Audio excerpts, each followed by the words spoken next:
The peer-to-peer lending industry in Indonesia dispersed about $1.3 billion in 2018, with figures doubling to $4.7 billion in 2019, while new highs are expected to be hit in 2020. With 156 P2P players serving both individual and business needs, competition is tight.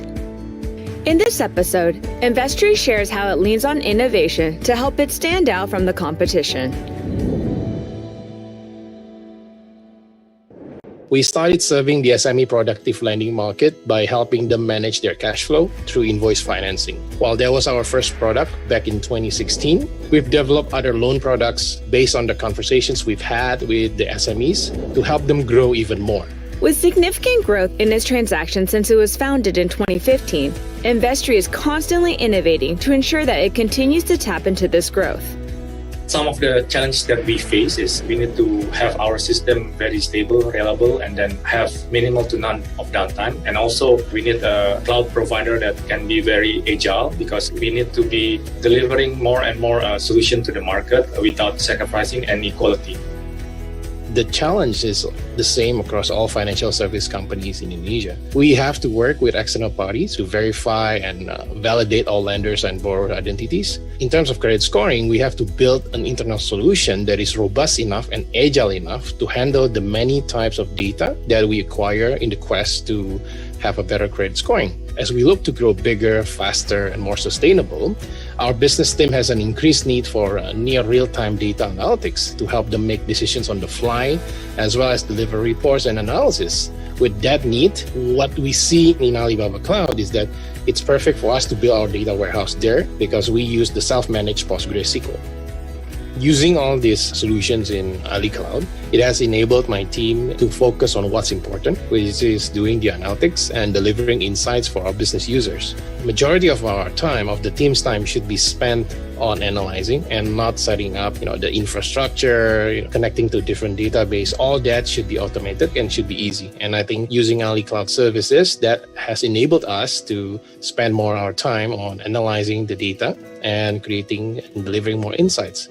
All these innovations that we've talked about, it's all driven to help improve our customers' experience, both the borrower side as well as the lender side, by giving them services that are hassle-free, more on point, and faster. I think along with our slogan, everyone can grow, we truly believe that we have to focus on helping all the stakeholders to grow. As such, we are also working on new features, not just funding side, but looking at solutions that our stakeholders need, our borrowers need. So you will see more business solutions coming from Investory, and certainly it will have to be very robust. It will have to be easily scalable because at the end of the day, we're here to help the SME grow. Through the support of Alibaba Cloud's latest technology solutions, Investory continues to innovate and provide the best financing solutions to its customers.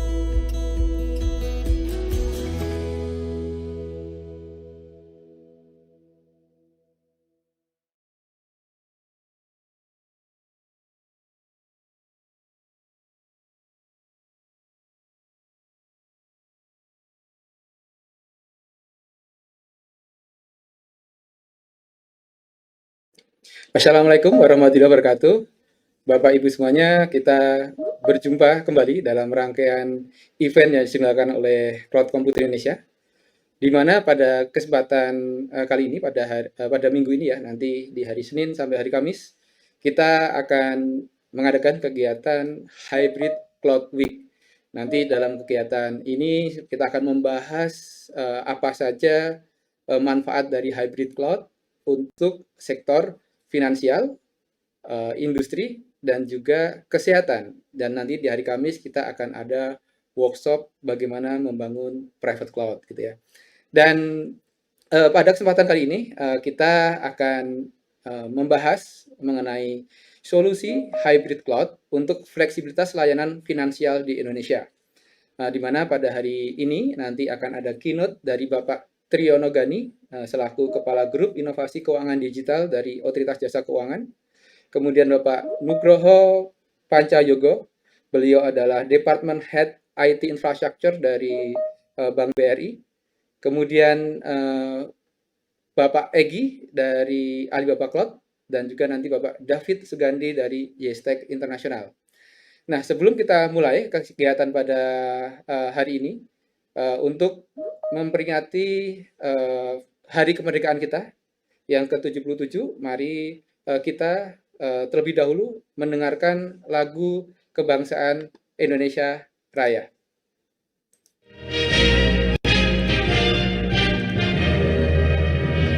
Indonesia tanah airku, tanah tumpahnya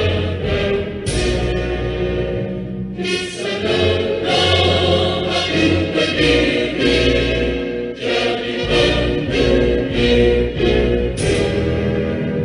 Indonesia kebangsaanku, bangsa yang tanah airku. Marilah kita bersatu, Indonesia bersatu. Hiduplah tanahku, hiduplah negeriku, bangsaku, rakyatku semuanya.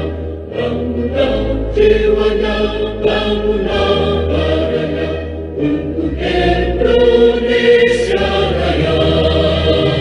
Indonesia Raya, merdeka, merdeka, tanahku, negeriku yang ku cinta.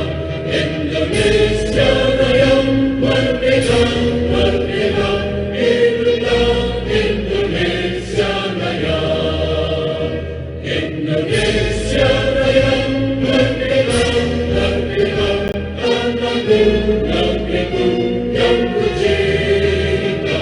Indonesia Raya, merdeka, merdeka, hiduplah Indonesia Raya.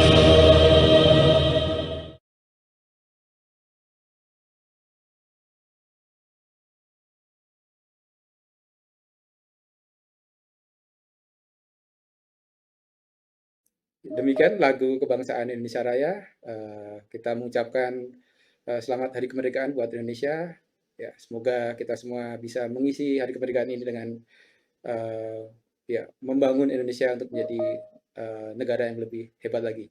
Oke, sebelum kita mulai dalam sesi webinar kali ini, mohon izin untuk saya menyampaikan beberapa informasi supaya Bapak Ibu bisa mengikuti kegiatan webinar ini dengan baik. Nah, buat Bapak Ibu yang mengikuti kegiatan webinar ini, baik melalui kanal streaming kami seperti YouTube ataupun kanal streaming lain, ataupun yang mengikuti kegiatan webinar ini dari platform Microsoft Teams, silahkan untuk Bapak Ibu menuju ke event.cloudcomputing.id/live, ya, saya ulangi, event.cloudcomputing.id/live. Kemudian silahkan Bapak Ibu mengisikan alamat email dan juga password yang sudah dipakai untuk mendaftar di acara seru.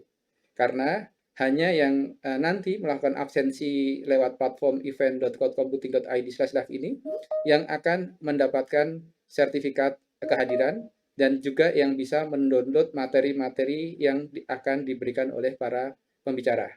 Nah, untuk login, ya, ini contohnya email saya dan password saya klik masuk. Nah, nanti akan sukses login sebagai peserta dan nanti akan ada tampilan kurang lebih seperti ini. Nah, nanti tinggal diputar saja di sini dan sampai sejauh ini sudah ada 709 peserta yang hadir yang melakukan absensi lewat event.cloudcomputing.id/live. Kemudian nanti Bapak Ibu bisa bertanya kepada para pembicara melalui kolom komentar yang ada di sini.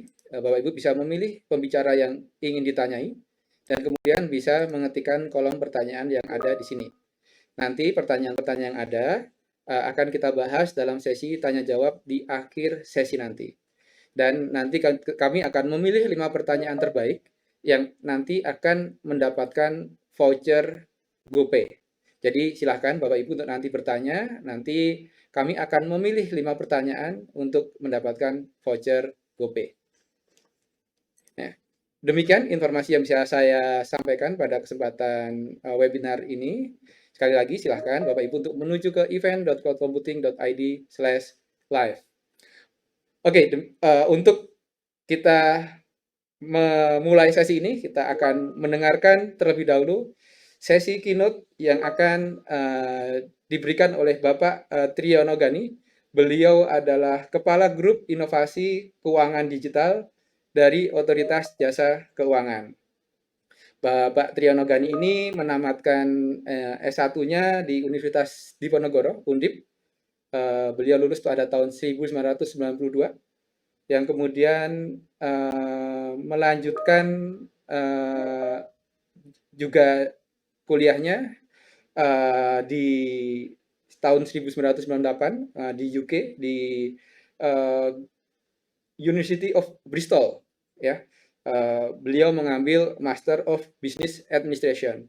Kemudian beliau pernah bekerja di Toyota pada tahun 1993, yang kemudian bergabung dengan Bank Indonesia pada tahun 1994 sampai 2013.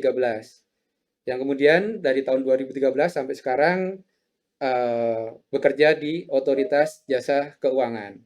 Nah, untuk itu langsung saja kita akan mendengarkan keynote dari Bapak Triyono Gani. Untuk Bapak Triyono Gani, waktu dan layar dipersilahkan.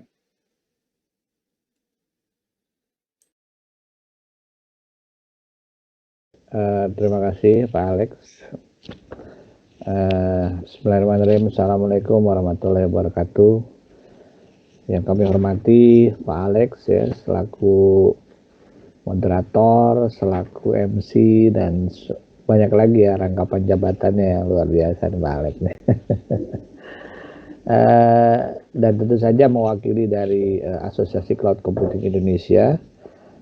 Mungkin ada hadir beberapa pengurus juga. Saya ingin memberikan salam ya kepada pengurus. Lalu para peserta nih, saya lihat jumlahnya sudah sangat banyak sekali. Di sini ada tadi disebutkan yang register sekitar 700 ya.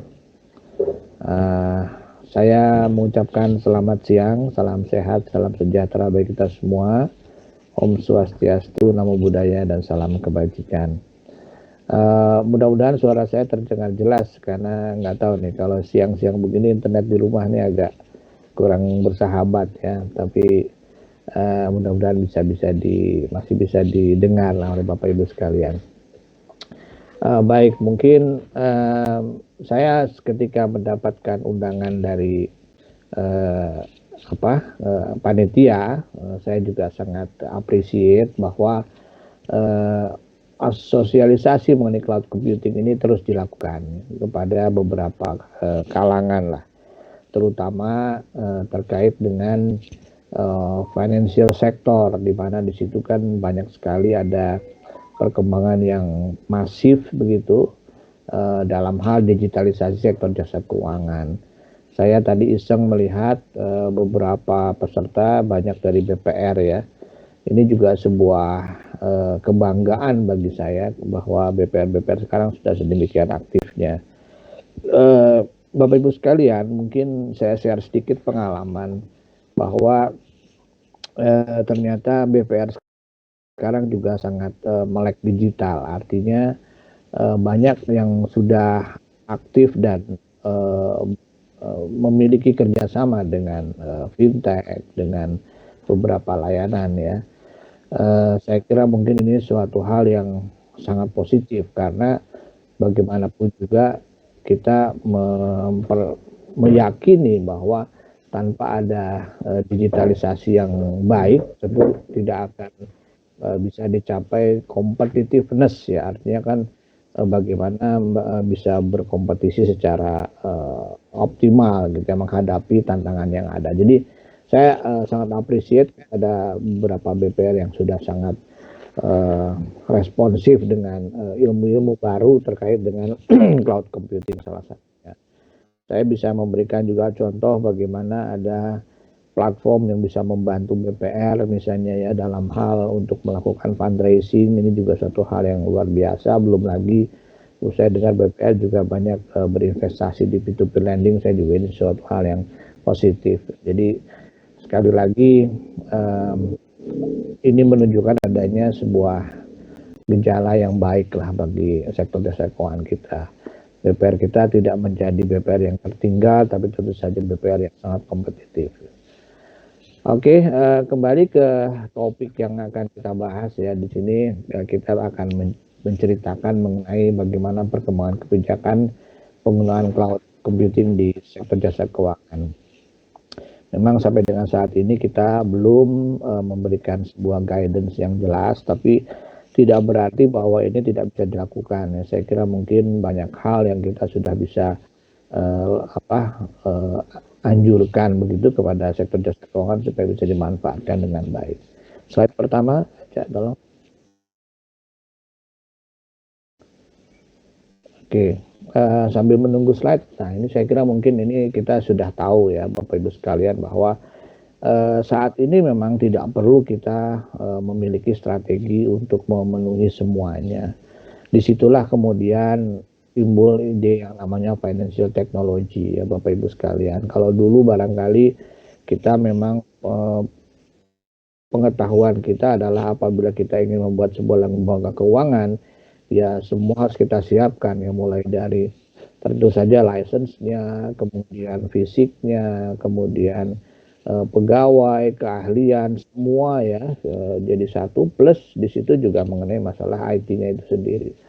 Oleh karena itu seringkali banyak yang bisa bilang bahwa kami terbatas Pak terkait dengan kemampuan investasi IT-nya. Oleh karena itu kami menolak untuk didigitalisasi, misalnya pada saat otoritas bilang bahwa tolong dong ini didigitalisasikan reportingnya, misalnya begitu. Mereka menolak dengan alasan bahwa kemampuan komputasinya sangat terbatas, kami tidak mampu membeli database yang besar, kemudian tidak mampu membeli IT yang baik dan seterusnya.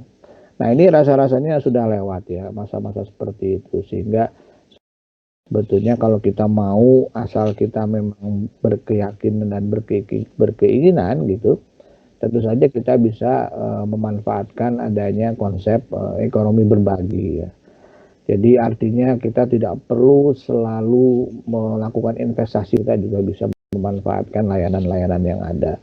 Nah ini kan sebuah sangat positif, artinya tidak perlu kita satu solusi ya hidup ini, tapi sudah banyak solusi.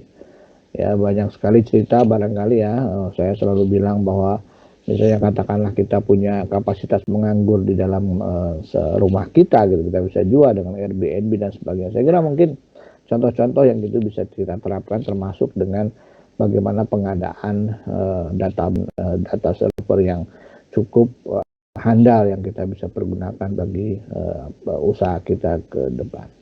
Berikutnya. Nah, di sini ada karakteristik sebetulnya ya, Bapak Ibu sekalian, kita bicara ada karakteristik utama dari cloud computing, ada beberapa pembicara ke depan. Tapi yang jelas banyak sekali jenis yang bisa jumpai di lapangan begitu kan. Pertama on demand, saya kira jelas ya, berarti betul-betul bahwa dia memang melakukan komputasi mandiri tanpa ada bantuan orang lain dan sebagainya. Yang tadi disebutkan oleh Pak Alex mengenai bagaimana hybrid system ini, saya kira mungkin suatu hal yang positif ya Bapak Ibu sekalian ya. Kenapa? Karena ini menjadi jembatan menurut saya. Karena saya juga sangat percaya terhadap proses digitalisasi yang tidak bisa dilakukan seperti membalikan telapak tangan. Jadi kita harus betul-betul melalui proses-proses, diantaranya adalah proses yang disebut sebagai proses transformasi yang sangat bertahap begitu ya. Jadi kalau kita bicara hybrid, saya kira ini merupakan suatu proses antara menuju the full implementation dari cloud computing. Ini juga bisa saja mungkin prinsipnya kita coba-coba dulu begitu ya. Kalau memang kita baik, bagus, semua handal dan otoritas pun juga oke, saya kira mungkin bisa di scale up. Kemudian ada juga yang menggunakan meter service, saya kira ini jelas ya. Banyak yang dipergunakan seperti itu sistemnya, di mana kita menggunakan lebih banyak ya kita akan membayar lebih banyak. Ada juga yang brand network access, jadi dia memang betul-betul bisa multiple devices, multiple network dan sebagainya. Resource pooling ya, resource pooling ini juga sebuah sistem yang sebetulnya bisa melakukan kesatuan layanan. Jadi barangkali dia bisa membuat layanan-layanan yang berpaket dan sebagainya ya. Dan terakhir adalah rapid scaling, ini suatu hal yang saya kira lebih masif sifatnya karena memang dia selain kapasitasnya besar, dia juga lebih cepat. Jadi mungkin kembali ke masalah kemampuan ya, kita masalah transisi ini menjadi penting ya. Jangan kemudian kita langsung jump into sesuatu yang lebih gitu ya. Kalau memang kita belum menguasai, tentu saja kita bisa menggunakan beberapa strategi yang bertahap ya. Pilihlah layanan yang memang sesuai dengan keinginan dan kemampuan dan tentu saja dengan kebutuhan. Karena kalau tidak sesuai dengan kebutuhan, kita tidak perlu memaksakan begitu ya. Next. Kita kembali ke masalah FJK. Saya kira mungkin berapa banyak yang kita masukkan atau kita bicara dulu statistik deh. PwC tahun 2021 menyatakan bahwa 50% UMKM Indonesia sudah menggunakan cloud computing dan mampu meningkatkan revenue sebesar 20%. Nah, ini evidence ya bagi kami, ini sebuah hal yang memang positif. Kemudian di situ disebutkan bahwa 80% perusahaan skala besar menggunakan cloud computing, bahwa memang cloud computing itu juga suatu hal yang baik. Nah, ini memang baru dari sisi pengguna. Ya, kita belum bicara mengenai bagaimana sisi dari cloud computing tersebut, tapi intinya adalah kalau kita bicara ada story yang kita bisa lihat di mana cloud computing ini menjadi sebuah hal yang positif dan bisa membantu efektivitas dari bisnis itu sendiri. Kemudian bagaimana dengan sektor jasa keuangan? Saya kira mungkin kita menjadi hal yang sangat nyata ya. Jadi masuk ke beberapa proposal yang masuk ke OJK itu mereka sudah menggunakan sistem cloud computing. Nah, seperti yang tadi saya sampaikan, bahwa banyak startup yang disebut sebagai fintech itu adalah memang perusahaan-perusahaan kecil yang berangkat dari minimalan begitu ya, berangkat dari keterbatasan, tapi dia punya ide yang luar biasa. Akhirnya kemudian dia bisa menggunakan service tersebut menjadi sebuah layanan yang kemudian bermanfaat bagi masyarakat. Jadi intinya mereka berangkat dari hal yang kecil, hal yang efisien, itulah kemudian dia bisa bersaing dengan lembaga keuangan. Karena kalau kita kembali flashback kepada bagaimana fintech itu ada begitu ya, mereka itu betul-betul berangkat dari bagaimana bisa bersaing dengan lembaga keuangan, yaitu melalui efisiensi. Nah, di sini kata kuncinya. Kalau lebih efisien dari lembaga keuangan, artinya mereka bisa bersaing, artinya mereka bisa memberikan service charge lebih murah daripada lembaga keuangan dan lebih cepat, lebih baik lah gitu. Nah, ini mereka harus memaintain nih yang namanya efisiensi ini. Nah, salah satunya adalah dengan menggunakan cloud computing dan sebagainya. Nah, di sini disebutkan bahwa lebih dari 80% startup yang ada di regulatory sandbox kita itu menggunakan cloud computing. Saya kira mungkin hampir tidak ada lah ya yang betul-betul database yang secara fisik ada secara tertutup begitu. Kemudian yang ketiga adalah link sendiri itu sudah sangat banyak manfaatnya dan bisnis model pun juga sudah banyak sekali yang menggunakan metode cloud computing. Di sini kita coba sebutkan ada ETYC, credit scoring dan sebagainya. Saya kira mungkin tidak hanya sekedar penyimpanan, tapi pemrosesan data pun juga sangat bisa dilakukan oleh cloud computing. Jadi kesimpulannya adalah ya ini tadi artinya cloud computing secara faktual bisa mensupport bisnis yang ada di sektor jasa keuangan. Next. Nah, kemudian kita bicara mengenai apa yang kita lakukan di OJK ya. Kita sudah mengeluarkan banyak peraturan ya terkait dengan bagaimana mengatur sektor jasa keuangan yang ada kaitan dengan digitalisasi. Tapi intinya adalah sebetulnya dari semua poin yang ada di sini ada 01 sampai 07. Saya ingin menyampaikan tadi bicaranya mengenai bagaimana adanya perlindungan konsumen, kemudian adanya pengawasannya cukup ketat walaupun dengan sistemnya adalah light touch and safe harbor. Intinya adalah sebetulnya apapun yang dilakukan, kami memang tidak akan secara langsung mengatur begitu ya. Istilahnya mungkin kita bisa bilang bahwa teknologi neutrality. Ya. Kita tidak akan menganjurkan pakailah cloud A, cloud B, cloud C, cloud D, tidak gitu. Tapi intinya adalah kita sekarang memberikan silahkan menggunakan cloud, tapi harus dengan requirement A, B, C, D gitu. Artinya kita bisa memberikan sebuah guidance yang lebih umum sifatnya, tapi tetap mendukung apa yang ada di sini. Jadi artinya kita tidak mungkin mengabaikan sesuatu, misalnya katakanlah dalam hal data. Perlindungan data itu menjadi hal yang sangat penting. Jadi kalau kita bicaranya, kita kemudian menemui adanya cloud yang tidak data protektif, ya mohon maaf, kita nggak akan bisa mengizinkan mereka begitu ya. Jadi artinya menggunakan prinsip teknologi neutrality, tapi tentu kita punya standar terhadap apa yang harus dilakukan. Gitu ya. Next. Nah, ini secara bisnisnya mungkin banyak yang sudah Bapak Ibu sekalian pahami ya.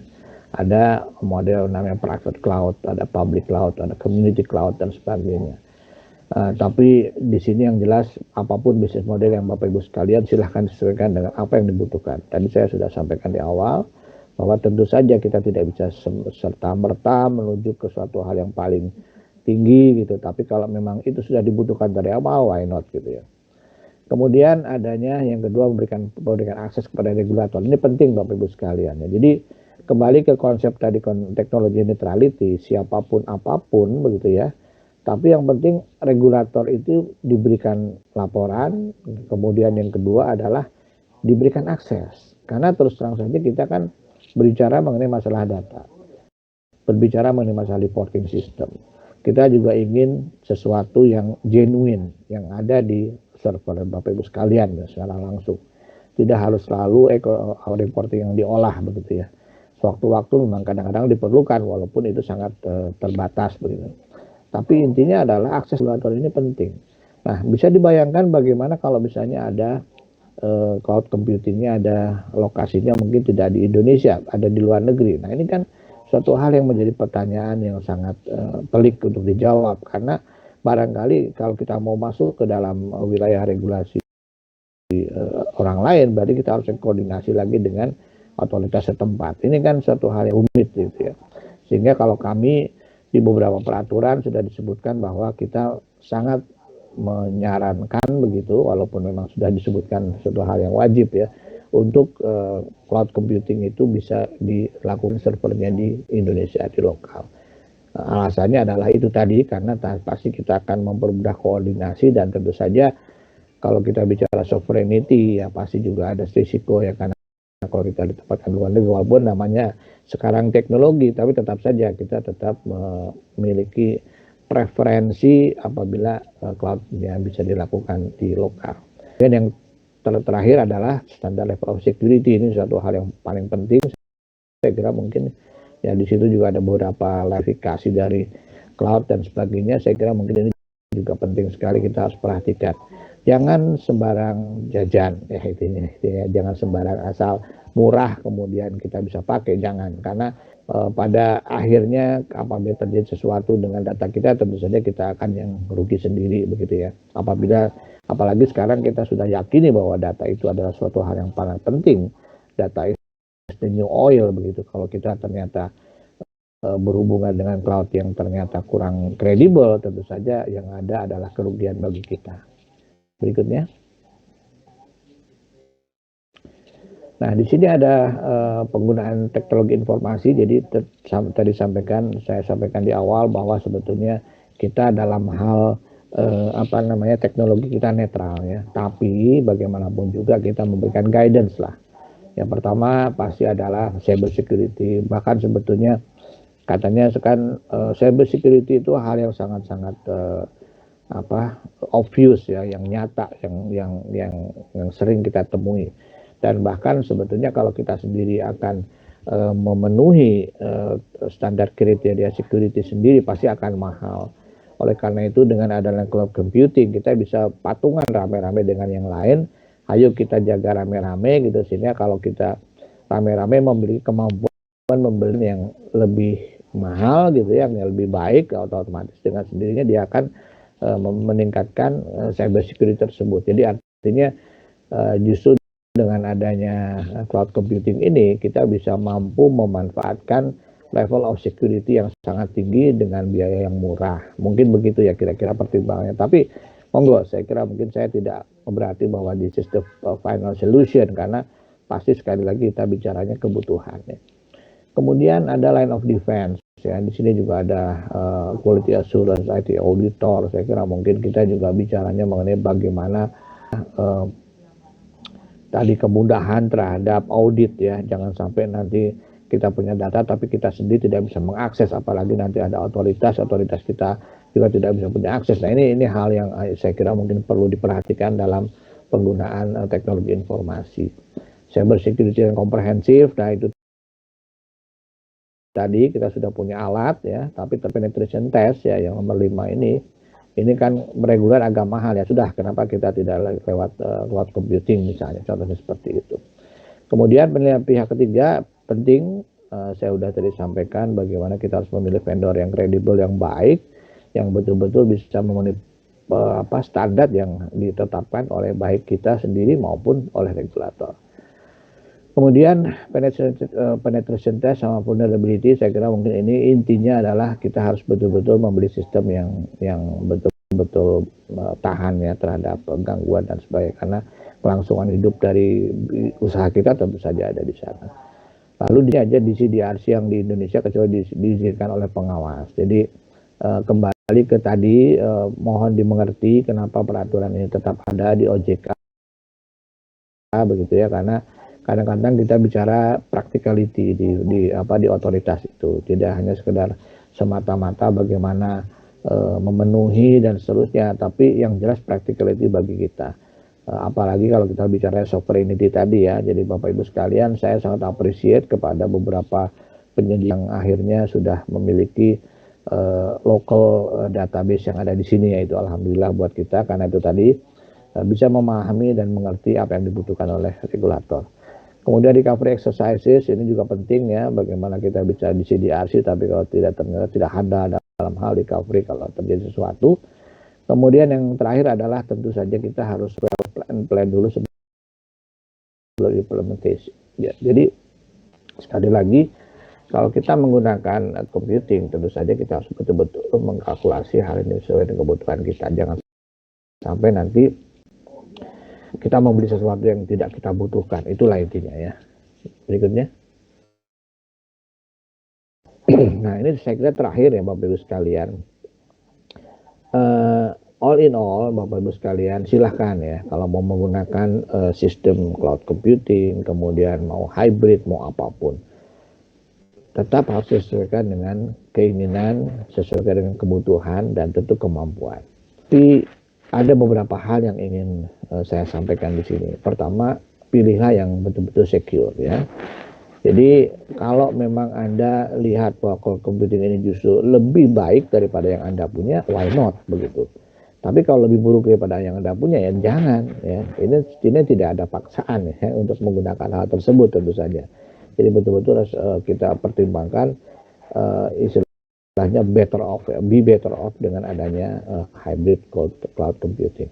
Kemudian trust juga penting Bapak Ibu sekalian. Ini yang kita harus jaga sama-sama ya. Artinya banyak layanan cloud computing yang sudah menawarkan jasa, tapi kita juga harus betul-betul paham bagaimana mereka bekerja. Ini kan hal yang sangat sensitif ya. Data, kemudian bagaimana data itu bisa move dari satu tempat ke lain dan seterusnya. Ini apabila kita tidak secara transparan memiliki atau mengetahui apa yang dilakukan oleh mitra kita dalam hal cloud computing, tentu saja ada rasa riskan gitu. Kita bisa memberikan kepercayaan kepada lembaga cloud computing tersebut. Kemudian yang tengah ini accessible bagi regulator, saya sudah tadi berkali-kali menyampaikan, karena kita harus meminta izin dulu ya kepada regulator apabila ingin melakukan usaha atau menempatkan data kita di tempat cloud computing tersebut. Pasti akan banyak pertanyaan nih. Salah satu pertanyaan dari regulator tentu, apakah kami boleh melihat ke sana, apakah kami diberikan akses dan seterusnya. Jadi sekali lagi pilihlah memang cloud computing yang seperti itu ya, yang betul-betul bisa memberikan akses kepada regulator dan otoritas.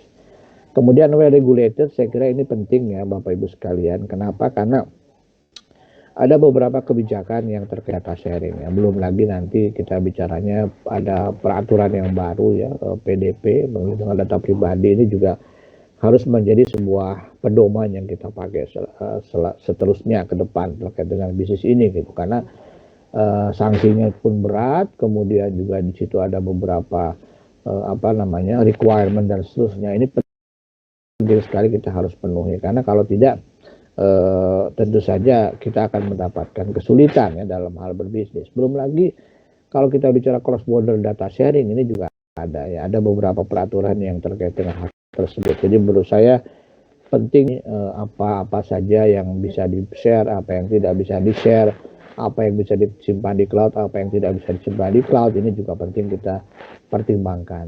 Sehingga tadi yang poin adalah kita harus well plan sebelum kita melakukan action, itu saya kira mungkin sangat relevan.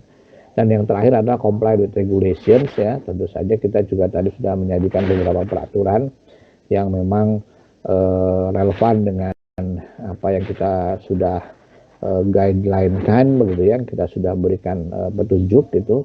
Salah satu yang paling kecil adalah bagaimana lokasi data center itu bisa dilakukan paling tidak di lokal kecuali mendapatkan izin dari OJK.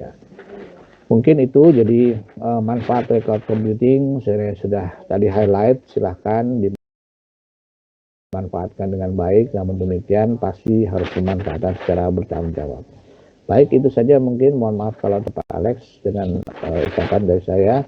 Assalamualaikum warahmatullahi wabarakatuh, selamat berseminar dan tentu kita mendapatkan ilmu yang baik untuk kehidupan kita di masa yang akan datang. Terima kasih. Terima kasih banyak Pak Tri atas paparannya. Tadi saya highlight beberapa hal yang penting Pak Tri ya. Jadi sebenarnya kalau dari OJK tidak ada regulasi spesifik mengenai bagaimana penggunaan cloud gitu ya. Tapi yang penting Pak adalah berada di wilayah Indonesia dan juga mudah apabila ingin katakanlah melakukan audit dan seterusnya gitu ya. Dan mau pakai public cloud, private cloud, ataupun nanti hybrid cloud, itu silahkan saja gitu. Yang penting tadi memenuhi hal-hal yang tadi berada di wilayah Indonesia dan apabila ingin dilakukan audit itu bisa dilakukan. Oke, Pak Tri mohon izin kita akan melakukan foto bersama terlebih dahulu.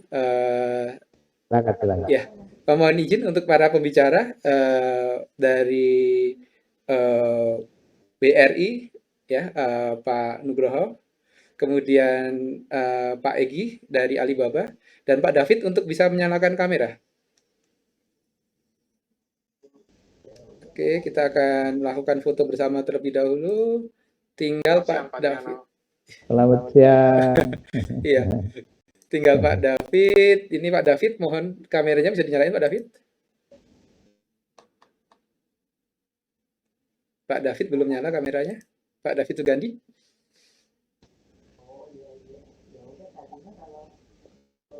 Oh, belum bisa menyala. Oke, kalau belum bisa menyala, oke, bentar, Pak David. Sudah Pak David, apakah bisa dinyalain kameranya? Tinggal Pak David saja. Yes, Pak. Ya, oke, sudah. Oke, kita akan foto bersama. Kita mulai. Mohon untuk Bapak Ibu bisa mengepaskan ke frame yang ada. Oke, saya hitung 1, 2, 3. Oke, sekali lagi 1, 2, 3.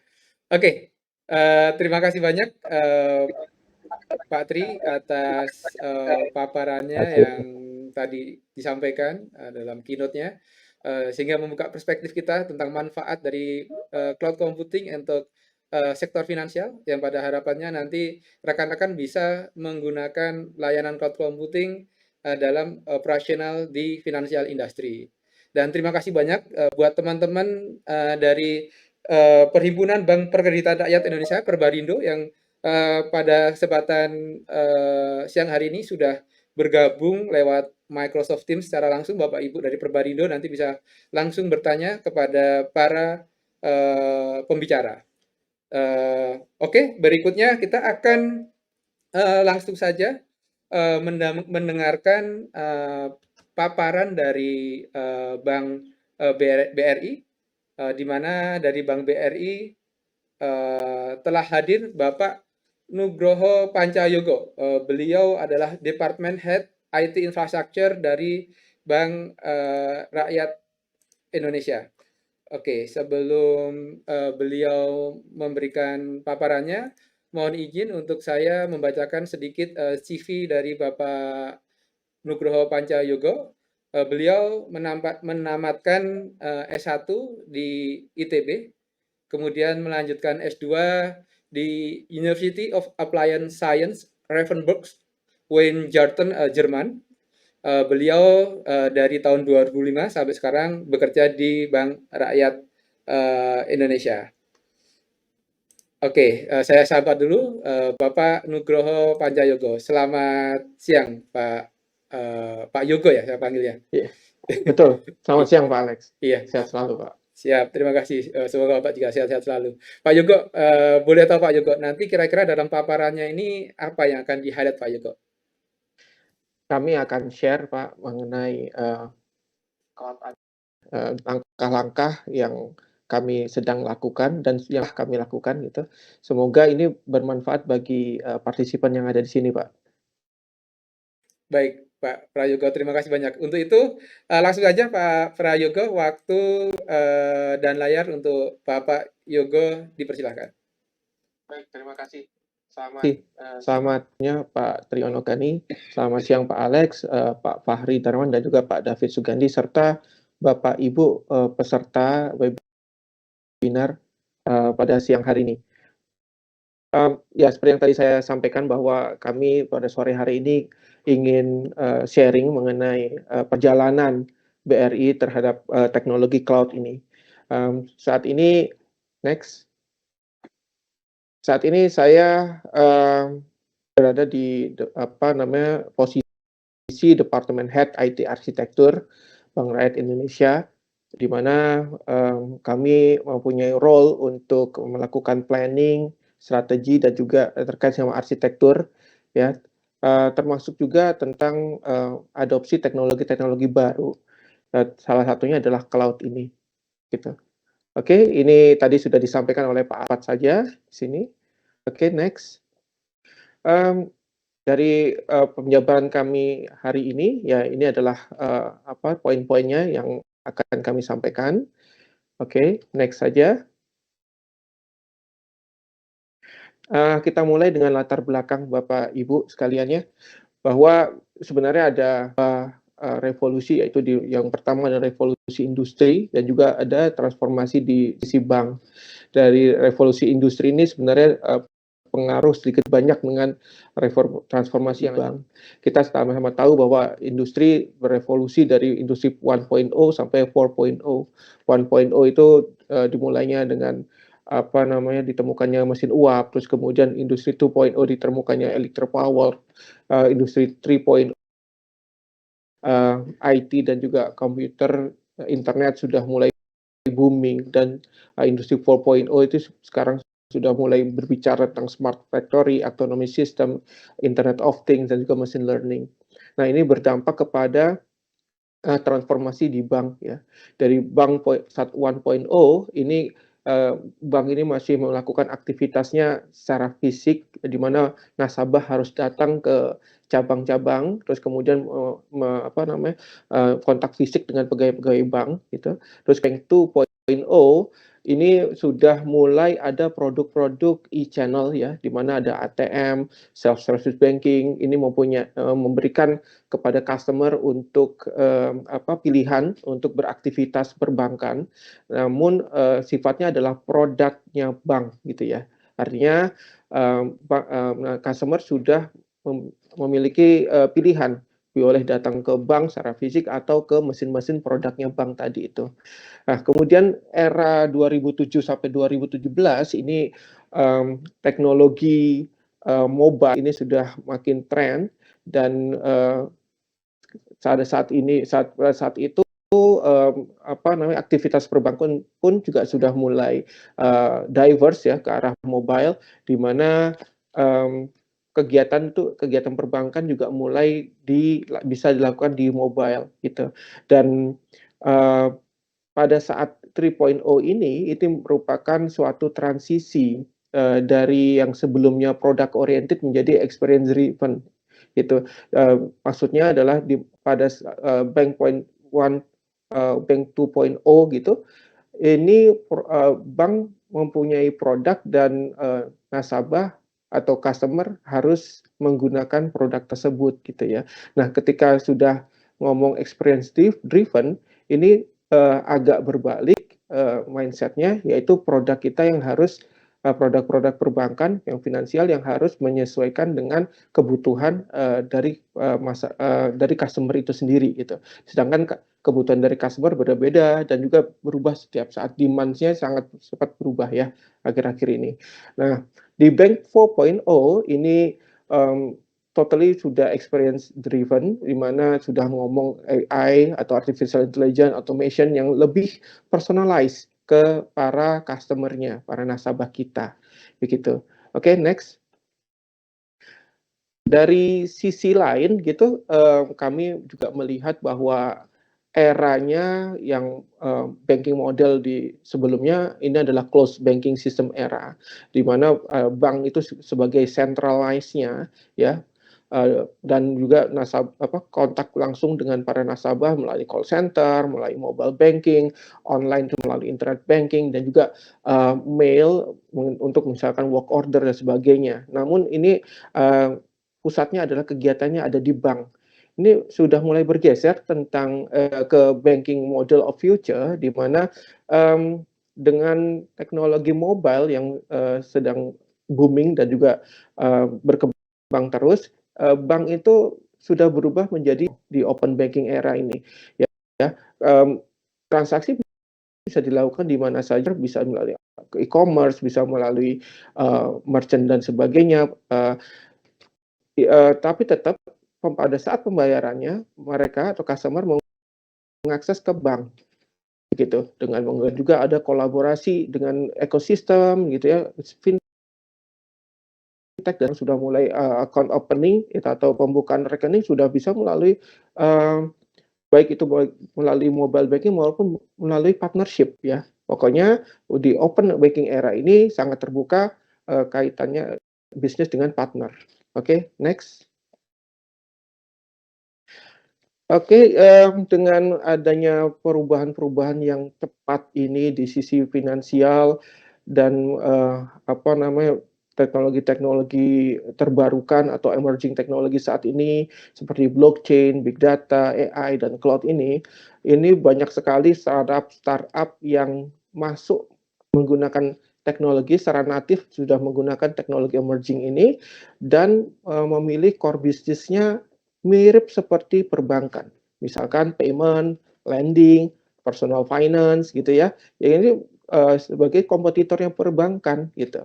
Dan saat ini juga ada yang melayan atau menawarkan service-service comparison, di mana ini memanjakan para nasabah atau customer.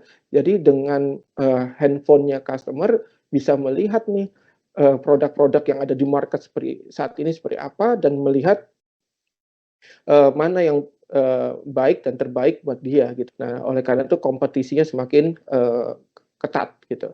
Oleh karena itu masing-masing perusahaan-perusahaan ini harus mempunyai value proposition yang unik, value proposition yang superior gitu. Dan kompetisi yang semakin sengit gitu ya, itu memungkinkan terjadinya perang fee, perang harga gitu ya, sehingga menuntut pelaku usaha ini untuk semakin lama semakin harus menurunkan cost of operationalnya gitu. Dan kita juga harus consider terhadap barrier untuk nasabah loyal itu semakin kecil gitu ya, sehingga kita juga harus sadar bahwa customer churn itu besar sekali gitu ya. Ini kaitannya sama teknologi-teknologi yang digunakan juga oleh para startup-startup ini. Oke, next. Kemudian baru kita berbicara tentang cloud journey, Bapak Ibu semuanya. Jadi BRI memang menyadari bahwa cloud ini suatu teknologi yang bagaimanapun juga harus kita embrace, harus kami rangkul gitu ya. Ini sudah masuk ke dalam Revolution 2.0. Jadi Revolution 2.0 ini adalah strategic planning BRI gitu. Di situ ada ada visi dan misi BRI, breakdownnya ada di situ. Salah satunya adalah inisiatif untuk meningkatkan resiliensi IT platform. Salah satu inisiatifnya untuk mendefinisikan public atau hybrid cloud strategy, roadmap-nya seperti apa, dan harus implementasikan cloud foundation-nya. Gitu. Oke, next. Saya juga sharing sedikit mengenai dorongan kita mengarah ke cloud. Kenapa? Karena selama pandemik ini sudah dapat dipastikan bahwa kontak fisik manusia ke manusia itu dipersulit ya Bapak Ibu ya. Kemarin kita disuruh di rumah WFH gitu. Nah, ini terbukti bahwa di tahun 2021 komposisi persentase transaksi di cabang dan juga di digital channel kami itu sangat signifikan bedanya. Di cabang itu cuma 3,3%, sedangkan 96,7% selama tahun 2021. Nah, di digital channel ini naik transaksinya lebih dari 249%. Nah, kemudian didukung juga dengan data dari transaksi super apps kami, Brimo, terdapat kenaikan jumlah user, jumlah transaksi, dan value transaksi. Sangat signifikan, bahkan hampir eksponensial ya. Ini memang terjadi di bank kami, sehingga ini menjadi konsiderasi kami. Dan selain itu, dalam rangka branchless banking untuk penetrasi ke pasar atau segmen mikro dan ultra mikro, ini juga terjadi hal yang sama ya, yaitu terjadinya lonjak atau kenaikan transaksi di agen-agen briling kami, partnership kami, begitu. Oke, next. Nah, sebenarnya apa sih yang ingin kami harapkan untuk terjun ke cloud ini? Yaitu ini ada beberapa ya Bapak Ibu yang bisa kami share. Yang pertama adalah kecepatan perubahan produk kami untuk mengikuti pasar. Ya, kalau misalkan kami untuk suatu teknologi apabila dilakukan sendiri oleh BRI gitu, itu sebenarnya bisa-bisa aja, tapi kan memakan waktu lama gitu, dan momentumnya akan sudah lewat kalau misalkan kita tidak cepat dalam merespon perubahan dari pasar gitu. Terus kemudian ini juga inovasi ada di teknologi cloud-nya lagi tinggi-tingginya Bapak Ibu. Jadi kalau misalkan kita menggunakan teknologi cloud ya kita langsung bisa pakai gitu ya, tidak usah bangun lagi dari awal ya. Selain itu juga kami mengharapkan resiliensinya lebih tinggi karena dibangun dengan platform microservices, terus kemudian ada availability zone yang lebih dari satu dan sebagainya gitu. Ini pasti menawarkan higher resiliency ya. Terus kemudian dari platform flexibility pun kami juga menginginkan agar aplikasi-aplikasi yang di on-prem dengan yang di cloud ini bisa saling harmonis. Begitu. Ini kami akan sampaikan di slide-slide berikutnya mengenai hal ini. Oke, next. Nah, terus gimana cara BRI memulai? Gitu. Gimana cara BRI memulai untuk terjun ke dalam teknologi cloud? Nah, ini menurut Gartner, jadi perusahaan yang ingin memulai embrace teknologi cloud ini setidaknya harus ada 2 yang harus disiapkan. Yaitu yang pertama adalah guidelines-nya, yang kedua guardrails-nya. Bedanya apa sih? Kalau guidelines ini seperti arah ya, arah belok kiri, belok kanannya kemana. Nah, ini adalah guidelines-nya. Nah, sedangkan guardrails-nya ini merupakan seolah-olah kayak seperti pagar di pinggir-pinggir jalan, sehingga kita tidak kehilangan arah, tidak salah arah atau tidak melenceng arah kita, ya. Dan untuk guidelines di dokumennya diimplementasikan dalam suatu dokumen yang bernama Cloud Strategy. Nah, ini isinya tentang high level operational principles gitu ya. Sedangkan kalau guardrails-nya ini berisikan lebih ke arah technical direction yang mengarahkan opsi cloud-nya seperti apa, teknologi stack-nya seperti apa. Nah, di sini adalah cloud adoption. Saat ini BRI sudah memiliki cloud strategi dokumen untuk cloud adoption sedang di-build ya, atau sedang dibangun oleh tim kami. Oke, next. Nah, sebenarnya apa sih yang ada di cloud strategi dokumen ini? Ini mostly tentang alasan untuk menggunakan cloud. Ya, apabila alasan kita kuat untuk terjun atau melangkah ke dalam dunia cloud, itu langkah kita jika alasannya kuat, Bapak Ibu. Jadi kita harus meyakinkan diri kita bahwa kita memang benar-benar ingin terjun ke dunia cloud. Nah, apa sih yang bisa cloud ubah gitu? Apa yang kita bisa ambil keuntungan dari teknologi cloud? Yang pertama, partnership agility, ya. Karena tadi itu slide sebelumnya tentang open banking era, ya. Saat ini bank itu sudah menjadi platform sehingga mau front end-nya mau dari manapun, yang penting ujung-ujungnya ke bank gitu kan ya. Artinya kita semakin banyak partner akan semakin baik gitu. Time onboarding-nya juga semakin kecil karena dengan kerjasama open banking tadi itu dan juga sudah API based gitu. Jadi sangat mudah untuk melakukan partnership gitu. Yang kedua tentang customer agility, ya, juga onboarding-nya juga semakin cepat, ya. Memang customer churn-nya tinggi gitu, tapi dengan customer onboarding-nya juga kita buat mudah, kita buat lebih personalized gitu ya, fitur-fiturnya. Itu saya rasa itu akan menjadikan value proposition yang tinggi ya untuk produk-produk kita. Oke, next. Ini sekarang kami mau bercerita tentang apa sih yang BRI pilih, apakah hybrid cloud atau cloud native atau apa. Nah, kami memilih hybrid cloud ya. Nah, ini ada dalam dokumen cloud strategi kami yang bisa kami share. Ya, ini beberapa di antaranya. Kenapa sih BRI ini, alasan apa sih yang menyebabkan BRI ini memilih hybrid cloud gitu? Karena yang pertama, BRI ini sebagai bank merupakan lembaga finansial yang highly regulated gitu ya. Semua yang kami lakukan harus hati-hati. Prinsip kehati-hatian untuk menunjang prudence gitu ya. Prinsip-prinsip prudence.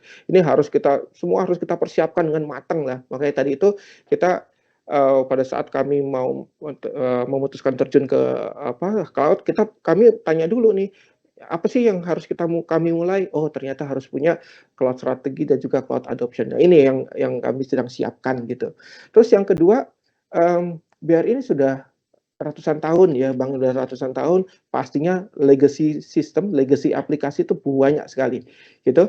Dan legacy aplikasi kan pastinya gitu ya. Dan kami harus memperhitungkan juga nih aplikasi-aplikasi ini harus tetap jalan di on-prem atau di public cloud. Nah, kemudian berikutnya, private hybrid ini maksudnya adalah modern aplikasi saat ini sebenarnya kalau kami bisa sharing gitu, kalau kami membeli produk-produk COTS yang baru-baru saja, itu belum semuanya yang cloud ready memang mereka sudah bilang bahwa kami sudah produk-produk COTS atau Customer of the Shelf itu sudah ready di IaaS gitu. Padahal yang kami minta bukan IaaS tapi ya at least PaaS gitu ya, atau platform as a service itu sih kepengennya. Sehingga kami juga harus mempunyai strategi nih bagaimana kami meng-combine antara yang ada di on-prem, private cloud yang ada di on-prem dengan yang ada di cloud begitu. Nah, kemudian yang pasti yang greater innovation ini hampir mirip seperti yang sebelumnya bahwa workload-workload yang sudah dan tools-tools yang sudah dilengkapi di public cloud ini harusnya tinggal kita pakai gitu ya, model-modelnya tinggal pakai dan sebagainya. Oke, next. Masih tentang cloud strategy, ini kami ingin bercerita tentang aplikasi journey-nya gitu ya. Jadi seperti yang tadi saya sampaikan bahwa aplikasi ini kami dorong untuk cloud cloud ready gitu. Memang kembali lagi ke karakteristik aplikasinya. Tidak semua aplikasi bisa diarahkan ke cloud gitu. Dan kami juga harus hati-hati sekali kaitannya sama data. Seperti yang tadi Pak Triyono Gani sampaikan gitu, bahwa ya assessment itu harus dilakukan sendiri intinya gitu ya di kami. Nah, di perusahaan besar BRI, di bank yang highly regulated, kami juga harus hati-hati nih mengenai cloud ini. Oleh karena itu, di cloud strategi kami sudah membuatkan beberapa model untuk deployment-nya gitu. Contohnya adalah ini yang sebelah kanan ya, itu ada ada background berwarna hitam. Ini adalah aplikasi. Jadi masing-masing journey aplikasi itu beda-beda. Bisa menjadi case di sini adalah front end-nya itu ada di cloud, sedangkan back end-nya itu ada di on-prem. Aplikasi yang baru ada di cloud, aplikasi yang lama ada di on-prem. Dan juga aplikasi yang non-critical, misalkan ada di cloud dulu, kemudian ada critical-nya ada di on-prem.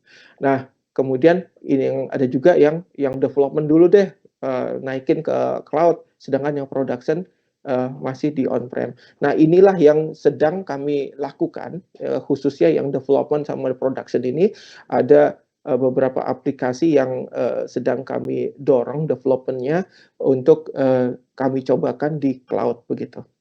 Nah, untuk datanya ini yang layarnya atau latar belakangnya warna biru muda, ini juga kami kami susun deployment strateginya seperti berikut.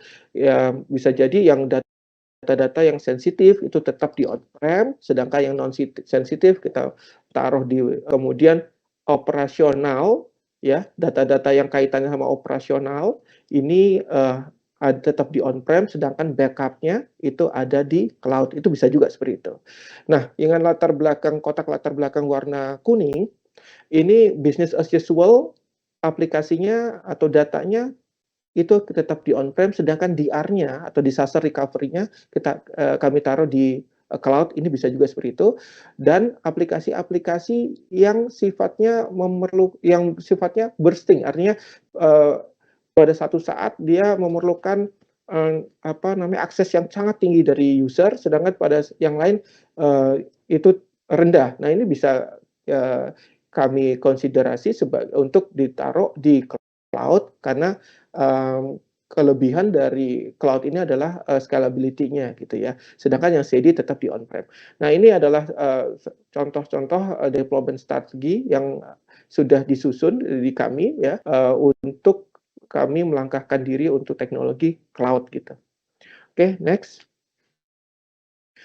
Kemudian tadi kami bercerita tentang cloud strategi dokumen. Nah, sekarang kami coba sharing tentang cloud adoption.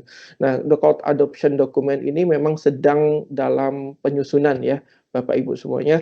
Jadi ini cuma sharing salah satu saja yang sudah istilahnya udah hampir pasti gitu mengenai landing zone. Kenapa landing zone ini yang kami sharing? Karena landing zone ini adalah environment hostingnya tentang enterprise workload. Apa sih yang harus disiapkan pada saat BRI melangkah untuk masukin workload-nya di public cloud kan gitu. Jadi bisa kami ceritakan bahwa service-service yang nanti kami pilih untuk di public cloud itu yang pertama dan awal harus sesuai, harus comply dengan semua peraturan yang ada dari OJK, dari BI, peraturan pemerintah, Kominfo dan sebagainya harus comply begitu. Nah, terus yang kedua, service-service yang akan kita nikmati pakai nanti di cloud provider itu harus menunjang operational excellence, day-to-day activity, supportnya bagus, cost optimization bagus, risk manajemennya selalu dicek gitu ya, selalu ada continuous assessment, continuous improvement. Nah ini harus ada nih cloud provider harus menyediakan hal-hal seperti ini gitu. Nah kemudian kami juga harus melihat gitu ya, service-service apa yang bisa kita nikmati, baik itu service di globalnya, regionnya, di availability zone-nya, ya itu harus kita cek lagi service-service yang bisa kami gunakan. Begitu juga dengan network dan resource-nya. Network dan resource-nya harus sesuai dengan standar kami, gitu ya. Standar misalkan network keamanannya seperti apa, kalau resource pass-nya atau SAS-nya seperti apa, DB-nya seperti apa, itu harus sesuai dengan standar dari kami. Nah, semuanya itu, semua layer ini harus menunjang IAM atau Identity Access Management, security policy itu harus ada gitu. Semua service harus ada itu. Kemudian data protection harus ada gitu ya. Terus kemudian untuk operational daily-nya ya, monitoringnya yaitu tetap harus ada di semua service-nya, hal-hal untuk yang logging, kemudian untuk monitoring, alerting saat mau atau telah terjadi insiden sehingga respon kita bisa cepat begitu. Oke, next.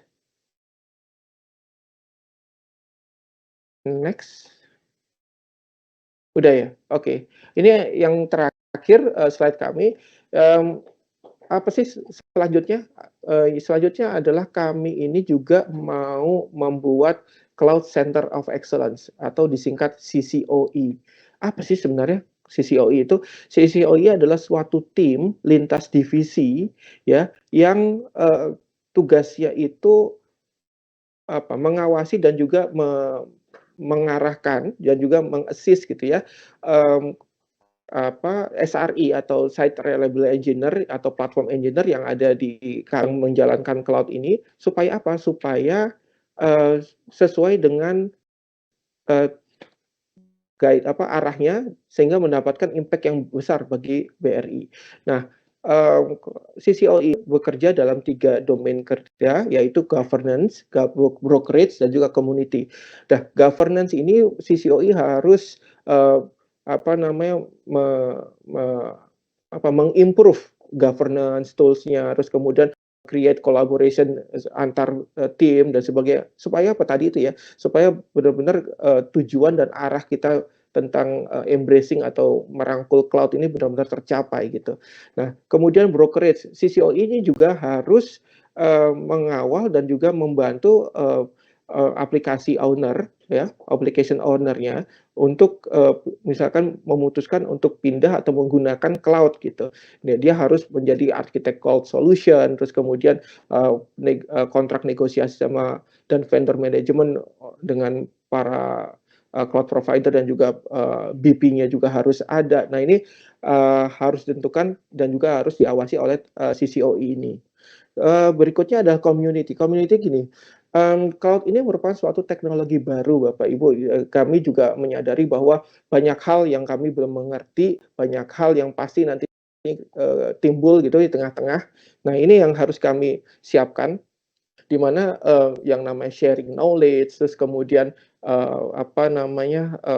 upskill itu harus tetap ada ya. Continuous improvement dari sisi personalnya juga harus ada. Nah, inilah yang harus kami rasa harus ada di setiap perusahaan yang ingin embracing cloud.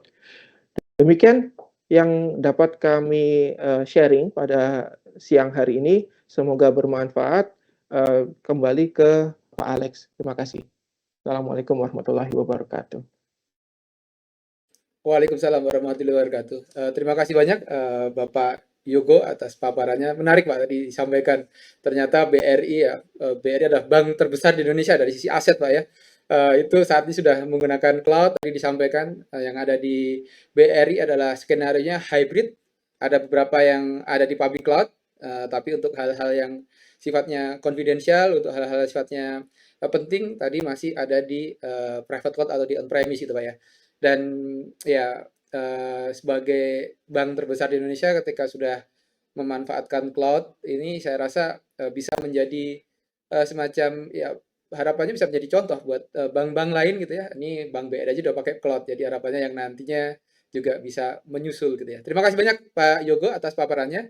Mohon izin nanti semoga bisa mengikuti sesi tanya jawab nanti setelah semua paparan dari pembicara Pak Yogo ya.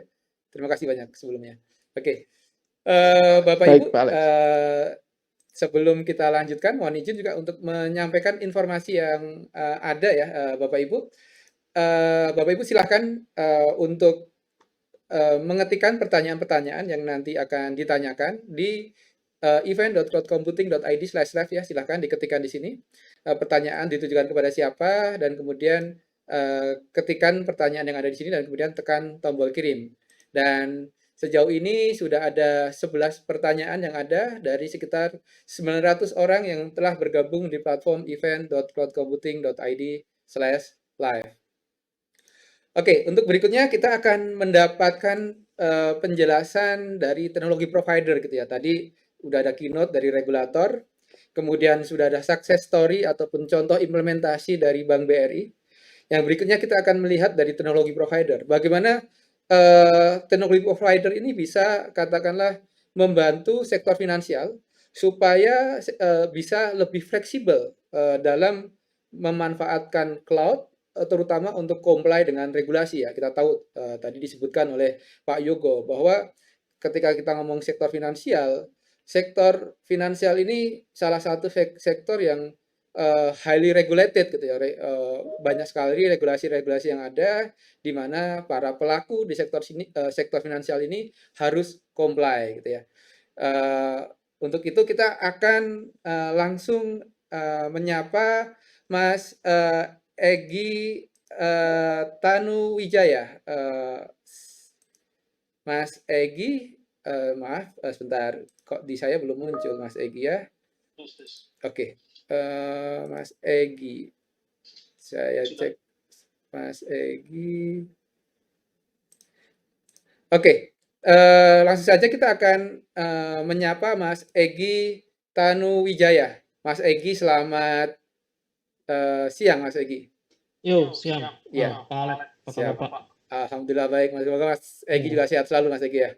Iya Pak, terima kasih Pak, sama-sama Pak. Iya, Mas Egy, boleh tahu nggak ini apa nih yang mau dipaparkan dalam sesi ini Mas dari Alibaba Mas?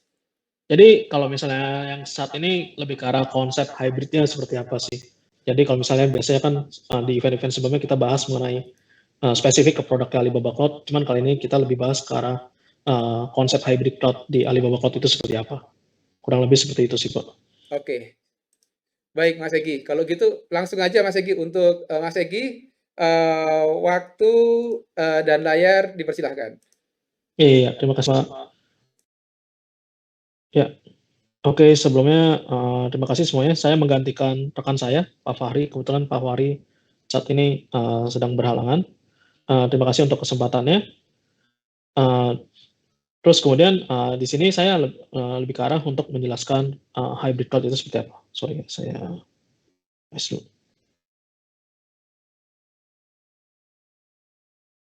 Ya.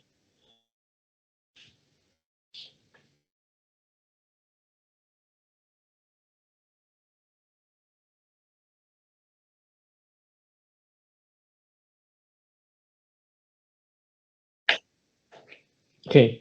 Jadi kita lanjut. Jadi sebenarnya kalau misalnya kita lihat dari historinya, sebenarnya perkembangan public cloud itu sebenarnya udah cukup lama ya. Dari 2006 itu sebenarnya kita udah mulai masuk. Paling simpel contoh-contohnya itu kalau misalnya kita pakai email-email yang gratisan lah di luar. Oke, itu sebenarnya kita udah masuk ke arah public cloud cuman versi software as a service-nya. Oke, terus ya itu kemudian di tahun 2014 sampai 2019 kita mulai mengenal yang namanya private cloud. Artinya di mana kita bisa bikin virtual machine di masing-masing servernya kita. Nah, habis itu di tahun 2020 sampai 2025 kita ada public cloud, kemudian lebih mengerucut lagi ya public cloud. Jadi kita lebih kenal ada istilah namanya infrastructure as service, platform as service, dan juga software as service. Terus ya itu tetap ada private cloud, di mana kita build VM kita sendiri. Kemudian kita ada namanya itu hybrid cloud juga. Jadi kita menggabungkan teknologi antara public cloud dengan private cloud itu sendiri. Oke. Nah, kalau misalnya menurut IDC, State of Cloud in Financial Service Industry, kalau misalnya kita lihat di sektor di sisi paling kanan ya, di ideal state itu penggunaan public cloud itu di kurang lebih 30% ya marketnya. Sementara untuk di enterprise sama private cloud sendiri masih mempunyai pasar kurang lebih 40%. Oke. Nah, sementara kalau misalnya kita kaji lebih dalam lagi mengenai workload-nya di cloud itu, sebenarnya yang menggunakan cloud untuk aplikasi core-nya baru 5%. Oke, karena ya kita tahu lah tadi ya ada masalah regulasi, terus ya gitu kemudian data availability. Nah, itu sangat menjadi penting. Terus ya gitu kemudian muncullah ide-ide yang lain ya kan. Gimana kalau misalnya kita pakai marketing tools itu di cloud? Karena tujuannya itu adalah ke arah scalability. Makanya kalau misalnya kita lihat di sini, di digital channels application sama marketing tools itu mencapai 29% dan 41%. Dan untuk data analytics nggak sedikit juga gitu. Jadi yang memanfaatkan teknologi cloud ini untuk engine-nya. Oke, jadi datanya tetap di bawah. Oke, terus sudah itu kemudian kita lakukan datanya di bawah itu maksudnya di on-premise ya, di on-premise atau di tempat server Bapak Ibu sendiri. Habis itu dari sana datanya yang mau di analytics dilakukan dijadikan pattern. Oke, pattern-nya itu yang kita pelajari di cloud. Nah, terus udah gitu bisa juga ya kan fungsi cloud itu tadi sempatnya diceritakan tergantung compliance-nya nih. Apakah boleh diperbolehkan untuk menaruh backup di atas cloud itu sendiri. Oke. Atau bisa juga karena berhubung dengan kerahasiaan, ya udah kita bermain di area dokumen manajemen. Atau bisa juga bermain contoh ya kan. Oh, ternyata nih servernya kita banyak yang dipakai menggunakan production ya kan. Banyak dipakai production sehingga capacity servernya itu untuk melakukan application development itu jadi terbatas. Nah, bisa juga dimanfaatkan cloud sebagai salah satu penunjang dukungan layanan untuk development application tersebut. Dari develop application, big data, backup, nah itu kita bisa lakukan di atas cloud itu sendiri.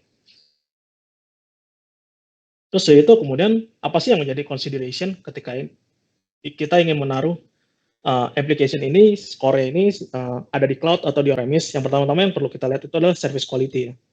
Jadi seberapa besar sih keinginan kita untuk menghandle load user? Terus dari itu apakah sekarang udah ada beberapa financial institution yang taruh core itu di cloud? Kalau misalnya ada, aplikasi apa aja? Jadi kita mesti assess dulu. Kemudian governance-nya nih, ya kan governance-nya tadi ya kan kalau misalnya karena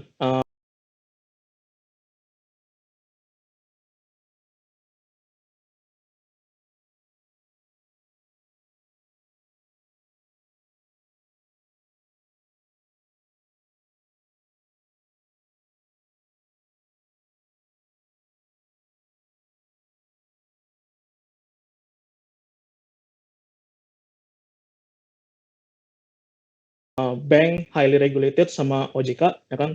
Tadi kita juga dengar ya pemaparannya dari OJK. OJK tidak melarang menggunakan cloud, tapi harus disadari, oke, apa yang perlu dilindungi, apa yang perlu diperhatikan, sejauh apa. Nah, itu yang kita mesti tahu terlebih dahulu.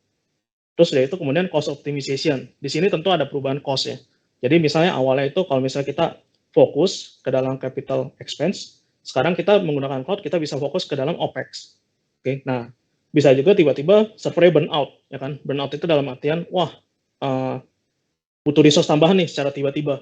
Ya udah kita karena sudah menggunakan hybrid, kita tinggal enable dari cloud, habis itu kita tinggal gabungkan teknologinya.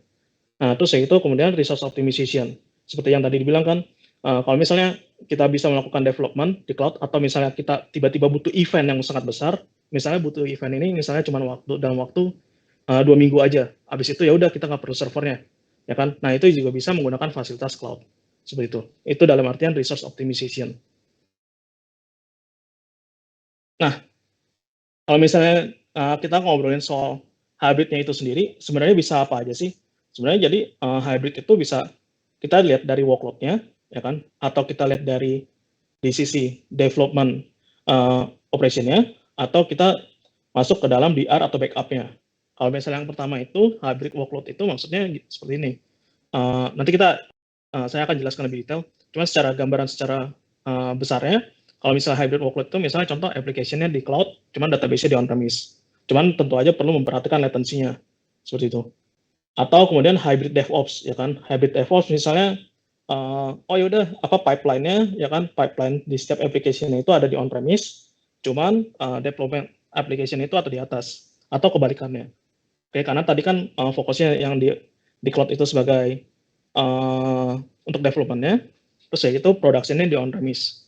Seperti itu. Nah, ini tergantung sama government setiap perusahaan masing-masing ya. Government, compliance, dan regulatory dari setiap perusahaan masing-masing. Nah, terus sudah gitu kemudian untuk hybrid disaster tolerance bisa aja seperti ini. Misalnya di on-premise itu udah pakai third party software ya untuk melakukan backup. Nah, habis itu biasanya kan yang dipermasalahkan adalah masalah capacity untuk storage backup-nya. Ya kan, kalau misalnya kita pakai backup di on-premise, mungkin kita mesti hitung nih, IOPS-nya berapa, sizing-nya berapa.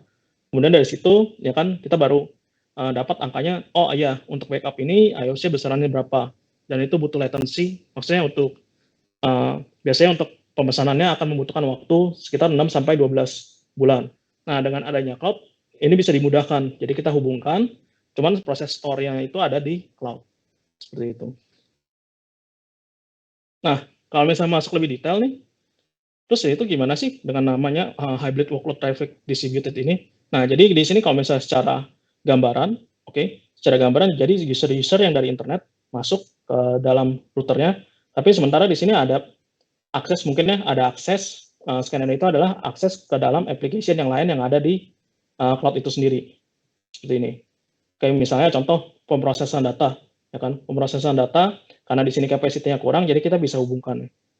Dan dia juga membaca dari database yang di sini. Apakah ini desain mutlak? Jawabannya enggak. Ini adalah cuma salah satu referensi cara membagi workload traffic saja. Seperti itu. Kemudian bisa juga kita bikin, ya kan, di sini kalau misalnya ada yang tadi sempat diceritakan ya, dari biasanya ini bank, ya kan, bank itu kan regulated banget. Contohnya database-nya nggak boleh nih ke cloud nih, ya kan, database-nya nggak boleh ke cloud. Jadi dari sisi application bisa langsung menarik data dari database yang ada di on-premise. Tapi di sini tentunya kita perlu lihat latency-nya ini seberapa besar. Apakah dengan langsung mengakses dengan database atau kita build lagi di sini satu application sebagai services API sehingga koneksi akan web service ya, seperti itu. Kemudian ini untuk yang contoh model dari DevOps ya, DevOps solution. Jadi kalau misalnya di on-premise kita udah ada Kubernetes, terus dari gitu dari Kubernetes-nya ini ternyata nih kita masih butuh load yang cukup tinggi lah. Ternyata tadinya ini capacity-nya ini yang di server on-premise itu untuk 5.000. Ternyata tiba-tiba yang head itu syukur-syukur jadi 10.000 gitu kan, atau 20.000. Oh ya udah kita bikin yang namanya hybrid cloud DevOps solution. Jadi yang di cloud Alibaba Cloud ada Alibaba Cloud Kubernetes, yang di on-premise ada Kubernetes yang biasa yang sudah dijalankan oleh para developer ya. Nah dari sini kita build communication-nya dengan menggunakan Global Traffic Manager.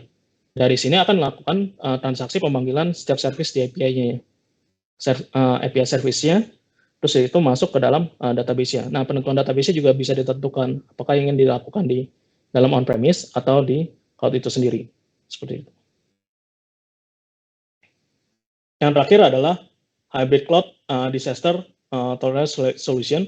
Jadi di sini ada dari internet, terus itu kemudian masuk ya, terus itu kemudian masuk ke dalam database. Nah di sini kita ada tools di dalam Alibaba Cloud, namanya Data Synchronization Service. Dari sini dia bisa mengirimkan langsung datanya mereplikasi dari cloud ke dalam on-premise-nya. Sehingga kalau misalnya tiba-tiba butuh pembacaan data gitu ya, pembacaan data baik di database atau di RDS-nya kita bisa melakukan swing ya, atau switch over untuk kebutuhan DR ya. Terus sudah gitu kemudian yang ini berikutnya adalah Big Data Analytics. Jadi yang tadi sempat saya cerita, jadi data semua, data customer, ya kan, data transaction, semuanya di on-premise. Oke. Ini kebetulan kita ada satu case study di salah satu financial institution. Jadi mereka fully pakai Big Data-nya Alibaba Cloud. Nah, caranya gimana? Ya kan, caranya adalah data-data tersebut di-load ke dalam Alibaba Cloud, kemudian dilakukan masking di sana, habis itu diproses secara pattern-nya, habis itu dikembalikan lagi hasilnya ke dalam on-premise data pelanggan tersebut.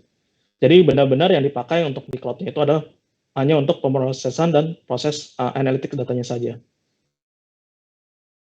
Nah, sementara kita juga ada yang lainnya itu, kalau misalnya kita ngomongin Alibaba Cloud is a cloud, oke. Tapi kita juga bareng-barang bersama Zstack, kita bisa build satu hybrid cloud solution, di mana Zstack ini kita bisa bikin virtual machine sendiri ya.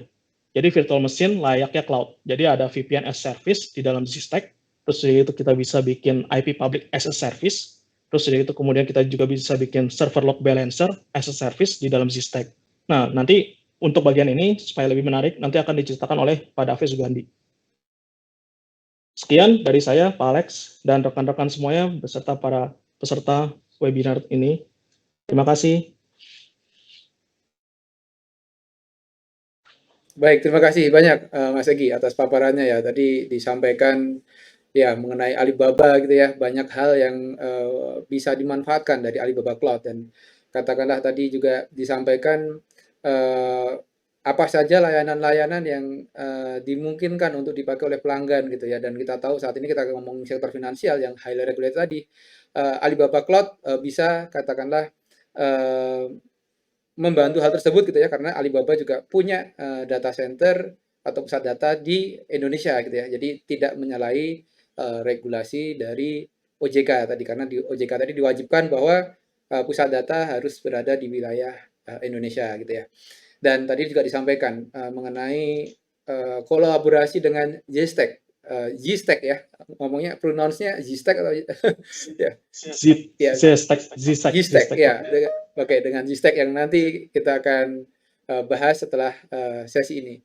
Terima kasih banyak Mas Egi. Nanti kita akan lanjutkan dengan sesi tanya jawab setelah paparan terakhir dari Zstack. Nah, oke, berikutnya kita akan menuju ke pemapar terakhir dari sesi kita kali ini, di mana di sesi terakhir ini, sesi paparan terakhir ya, ini akan ada Bapak David Sugandi. Beliau adalah Country Manager untuk Indonesia dari Zstack International. Oke, Pak David setelah hadir di tengah-tengah kita, saya ambil dulu untuk Pak David. Kak, mohon izin. Pak David setelah hadir di kita, udah Pak ya, siap. Oke, udah muncul untuk videonya. Oke, langsung saja kalau gitu kita sapa Pak David. Selamat siang Pak David. Gimana nih Pak kabarnya Pak David? Masih ke-mute Pak David, mohon maaf. Selamat siang Pak. Siap. Udah sekarang udah muncul. Ya. Pak David, boleh tahu Pak David? Selamat siang Pak Alex. Ya, selamat siang Pak David. Pak David boleh tahu kira-kira dalam paparan kali ini apa nih Pak David yang akan dipaparkan oleh Zstack ya? Tadi udah disebutkan oleh Mas Egi tadi, kolaborasi antara Alibaba dan Zstack. Nah, boleh tahu highlight-nya apa saja nih Pak? Nah, pasti kalau menyatakan teknologi hybrid, kan tentu ada porsi di private cloud-nya atau on-premise kita sendiri, dan juga porsi di public cloud-nya. Nah, kolaborasi antara Ali Cloud dengan Zstack itu kita bisa membuat hybrid cloud, karena sendiri di Ali Cloud bisa kita dapatkan service public cloud-nya, sedangkan untuk membangun private cloud-nya atau yang di on-prem, itu kita tetap membutuhkan platform, yang mana cloud ready dan juga ready untuk integrasi yang membangun hybrid cloud, dan itu adalah Zstack. Oke, baik. Ini menarik sekali nih. Jadi sekarang hybrid cloud sedang jadi tren ya, karena tadi kita bisa mendapatkan scalability dari sisi public cloud, tapi kita juga bisa mendapatkan keamanan dari sisi private cloud-nya gitu. Jadi banyak katakanlah enterprise company, bank-bank atau industri finansial yang concern mengenai hybrid cloud ini.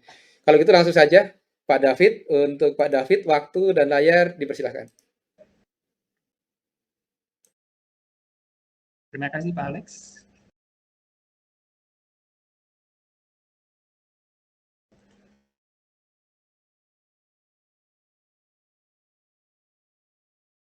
Ini udah ada atau belum? Bentar. Belum muncul. Oke, sebentar.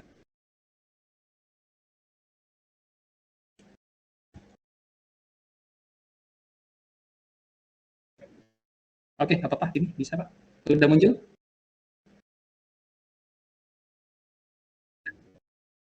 Hah? Udah terlihat?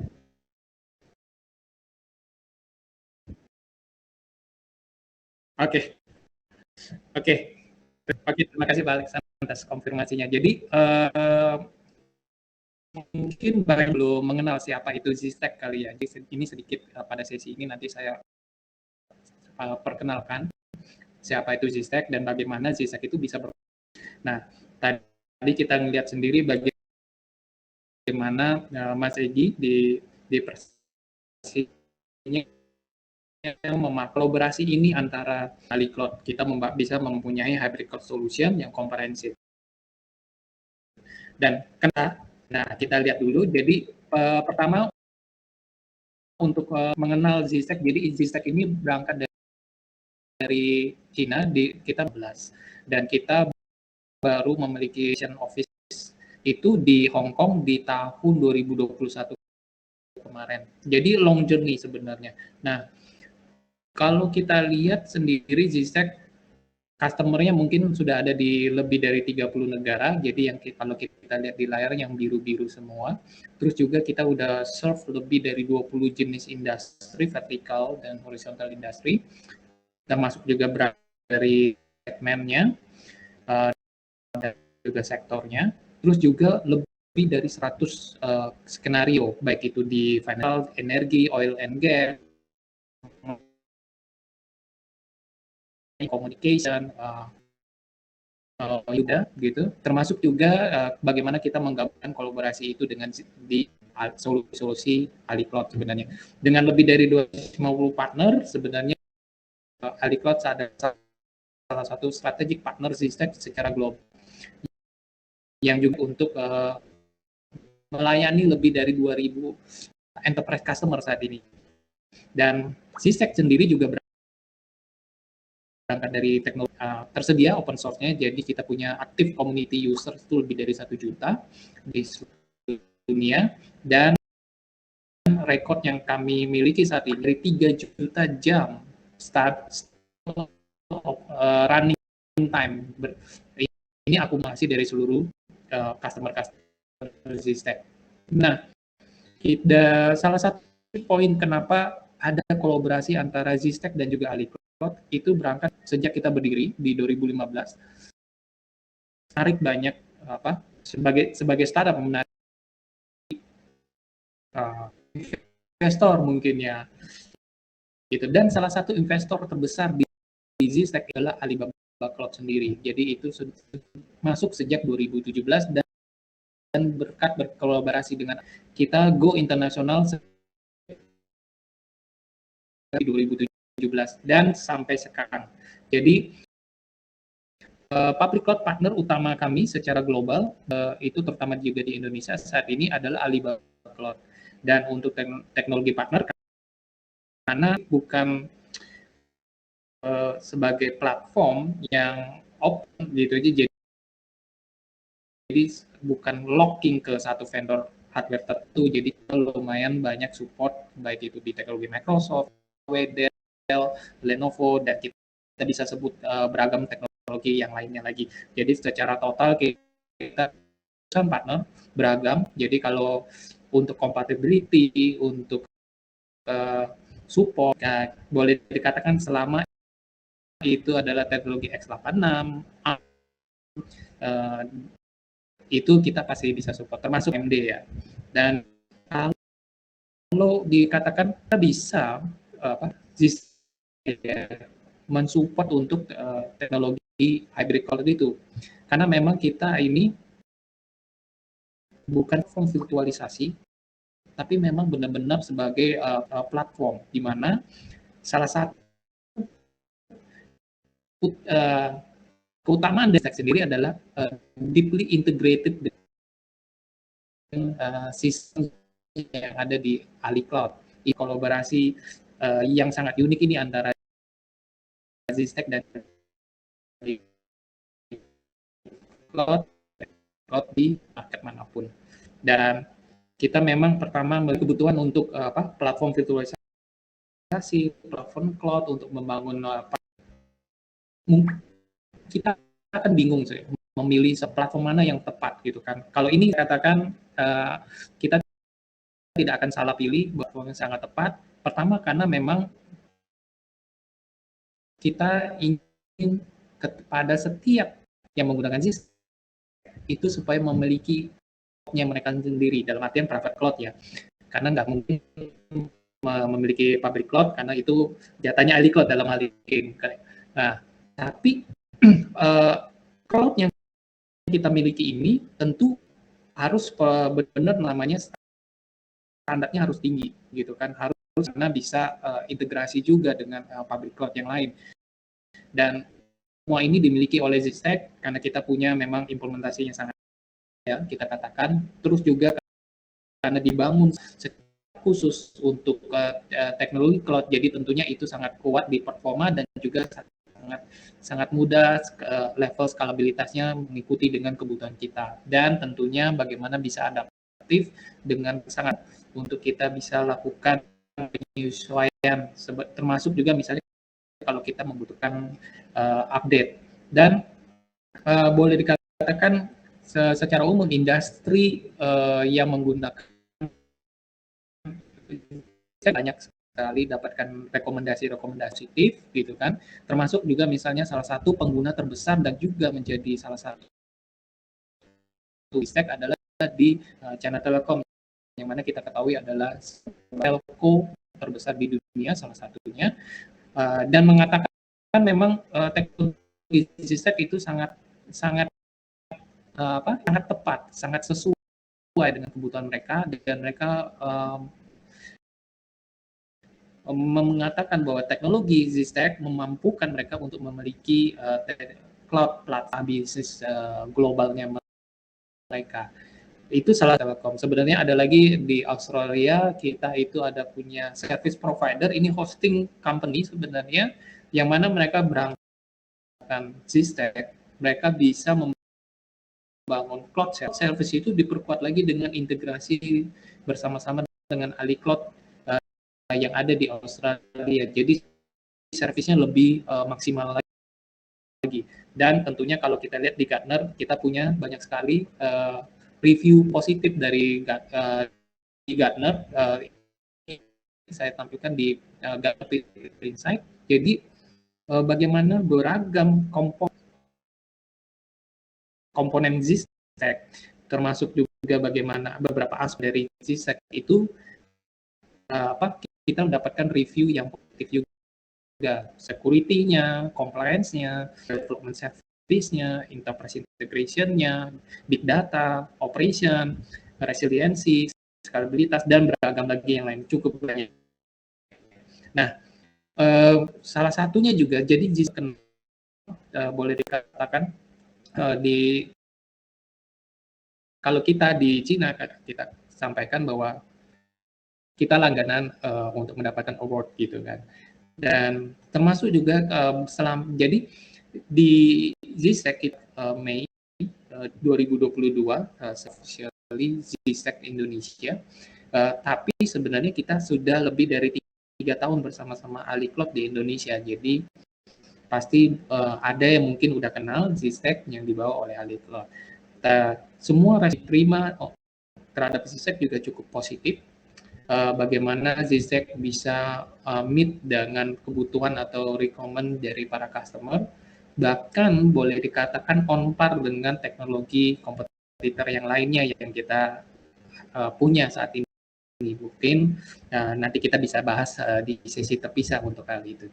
Dan bagaimana Zscaler bisa adaptif untuk teknologi cloud, terutama untuk kebutuhan hybrid cloud, karena kita memang menerapkan platform sistem open ekologi jadinya.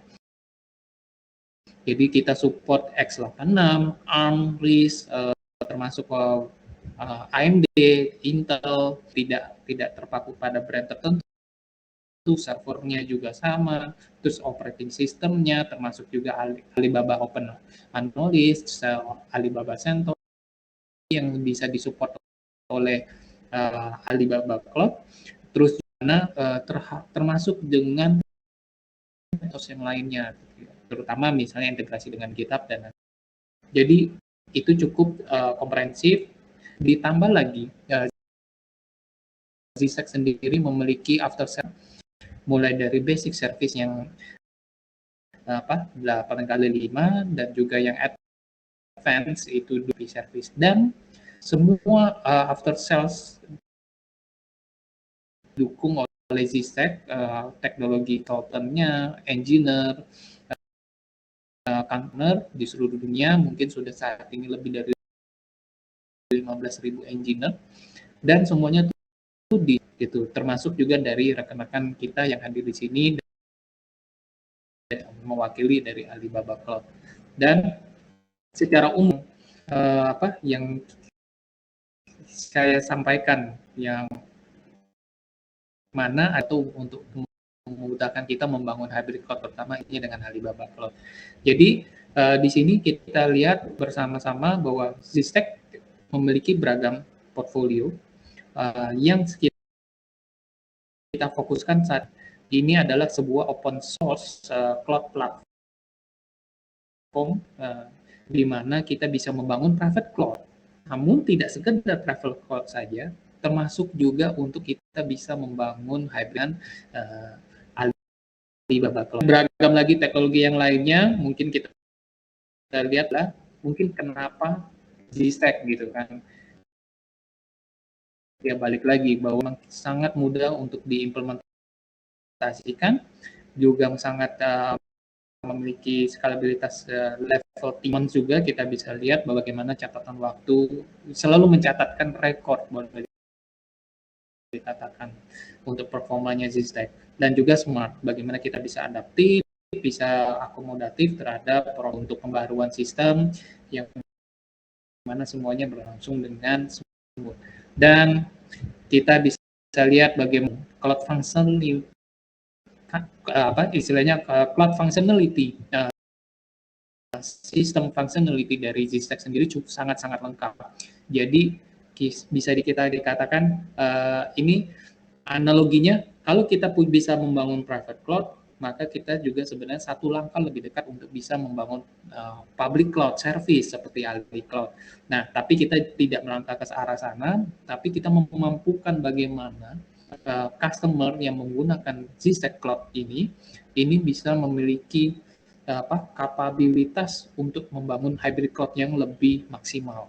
Gitu. Jadi semua fitur untuk private cloud secara on the fly sudah disupport. Bisa juga menggabungkan sebenarnya multiple cloud. Salah satu yang kami utamakan adalah di Ali Cloud, dan konsolnya sendiri di dalam Zscaler Cloud itu sudah ada Ali Cloud ya. Jadi kita sampaikan di awal bahwa Zscaler deeply integrated dengan Ali Cloud, dan untuk teknologinya juga cukup lengkap, dan ini semua bisa kita hybridkan sesuai dengan kebutuhan dari pengguna, seperti halnya dengan menggunakan beragam service yang sudah ada di Ali Cloud. Dan ada Zscaler VDI, mungkin ada yang kebutuhan tertentu dibutuhkan VDI, terus juga bagaimana kita misalnya membangun infrastruktur as a service di internal kita. Ini adalah untuk internal cloud kita sendiri, misalnya bisa digabungkan tadi dengan Ali Cloud. Terus bagaimana misalnya kalau kita memiliki multiple data center, dalam artian bagaimana misalnya tadi ada PDRC, terus juga ada bagaimana membangun Active data center, kita bisa lihat semuanya. Terus bagaimana kita bisa punya platform as a service, membangun dari teknologi Zscaler itu sendiri, dan itu bisa dikombinasikan juga dengan teknologi dari Ali Cloud. Dan nah, ini contohnya disaster recovery as a service, jadi memenuhi standar atau compliance yang ada di financial sector. Contohnya bagaimana kita punya primary data center, punya DRC yang comply juga, bisa diaudit segala macam, ini salah satunya. Terus bagaimana aktif-aktif data center ketika kita membutuhkan high availability terhadap private cloud kita sendiri, termasuk juga ketika kita harus menggabungkan itu dengan public cloud. Dan security as a service untuk memenuhi compliance juga, terus beragam lagi misalnya terutama di managed service provider, kita bisa lihat di sini bagaimana Ali Cloud dari Zscaler untuk memiliki solusi gitu. Dan bagaimana kalau kita di Indonesia tahu mungkin ada brand food delivery service, misalnya Shopee Food, GoFood, GrabFood segala macam. Nah, terutama untuk use case di sini ada di Cina, NTT adalah salah satu pengguna terbesar dari Zscaler. Mereka beralih dari existing platformnya yang non Zscaler menggunakan Zscaler dan dipadankan juga dengan teknologi cloud untuk membangun teknologi cloud ini juga bersama-sama dengan partner cloud provider dari Zscaler.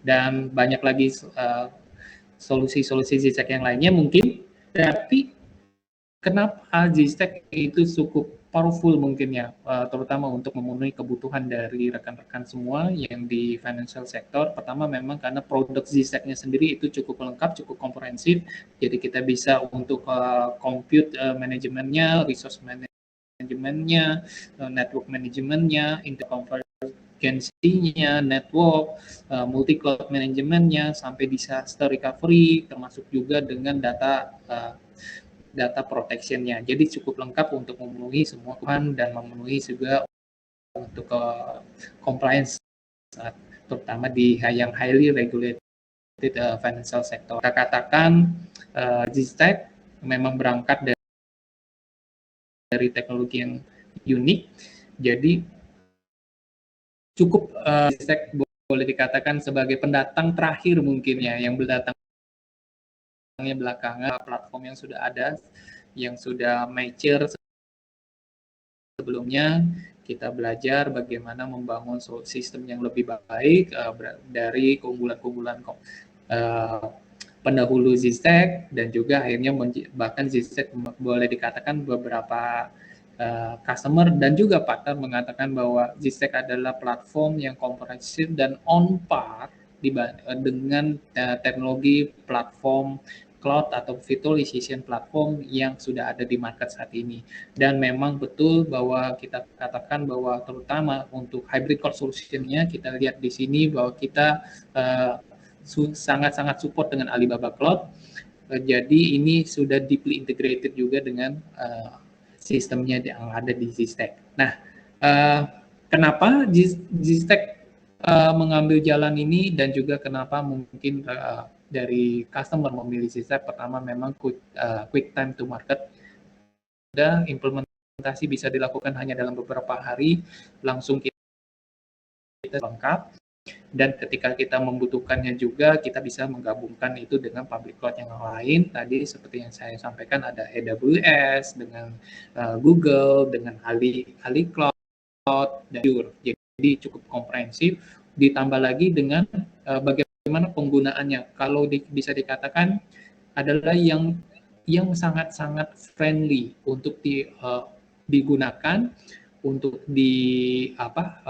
operate, untuk juga di maintain. Jadi istilahnya benar-benar sangat memudahkan penggunanya, dan juga tentunya terakhir efektif, di mana boleh dikatakan at least kita bisa menghemat banyak daripada dengan menggunakan platform yang lain. Dan ini tentunya bisa membantu juga bagi misalnya rekan-rekan di sini banyak sekali dari BPR gitu kan, yang mana memang budget atau cost itu adalah salah satu constraint yang cukup signifikan, dan Zstack bekerja sama dengan Alicode itu membangun paket yang mana memang sangat sesuai dengan kebutuhan dari semua di DPR.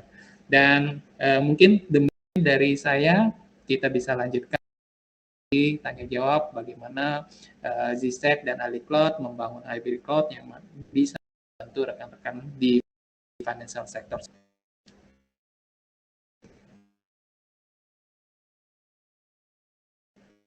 Baik, terima kasih Pak David atas pemaparannya ya. Tadi disampaikan bagaimana Gstack ini bisa katakanlah menjadi solusi untuk katakan menggabungkan antara public cloud dengan private cloud yang ada gitu ya.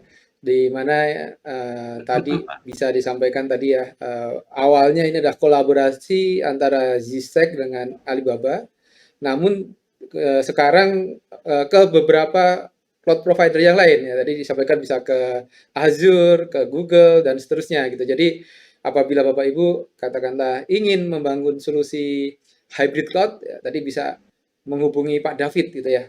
Apa saja nanti untuk kekurangan, kelebihan, manfaat dan seterusnya nanti bisa tanyakan Pak David langsung. Dan nanti ingat di hari Kamis kita ada workshop bagaimana membangun solusi hybrid cloud dengan cepat dan mudah menggunakan Gstack. Jadi Bapak Ibu silahkan bergabung di sesi workshopnya di hari Kamis jam 13 ya. Jadi Bapak Ibu bisa ke event.cloudcomputing.id dan memilih sesi yang hari Kamis untuk bisa mengikuti sesi teknis untuk bagaimana membangun solusi hybrid cloud dengan Gstack dan juga dengan Alibaba Cloud gitu ya. Oke. Sebelum kita akhiri sesi presentasi ini. Betul Pak Alex. Ya, silakan Pak. Oke. Ya, sebelum kita akhiri sesi presentasi, kita akan katakanlah melihat dulu berapa pertanyaan yang telah ada di platform event.cloudcomputing.id/live. Nah, sampai sejauh ini sudah ada 32 pertanyaan dari 938 peserta yang hadir di platform event.cloudcomputing.id. Nah, sebelum kita akan menjawab pertanyaan-pertanyaan yang ada di platform event.cloudcomputing.id/live, saya ingin mempersilahkan terlebih dahulu apabila ada pertanyaan-pertanyaan yang ingin diajukan oleh rekan-rekan dari Perhimpunan Bank Perkreditan Rakyat Indonesia atau Perbarindo, silakan untuk raise hand atau bisa untuk mengetikkan pertanyaan yang ada di kolom chat. Oke, kita akan bacakan dulu pertanyaan-pertanyaan yang ada dari rekan-rekan Perhimpunan Bank Perkreditan Rakyat Indonesia atau Perbarindo. Oke, ini sudah ada pertanyaan dari Bapak Gumelar. Beliau adalah dari BPR Nusamba Pleret ya, Bapak Noval Gumelar. Nah, ini pertanyaannya adalah terkait backup data dan pemulihan bencana, apakah terdapat opsi layanan backup atau pemulihan bencana di lokasi yang berbeda-beda, di mana data-data klien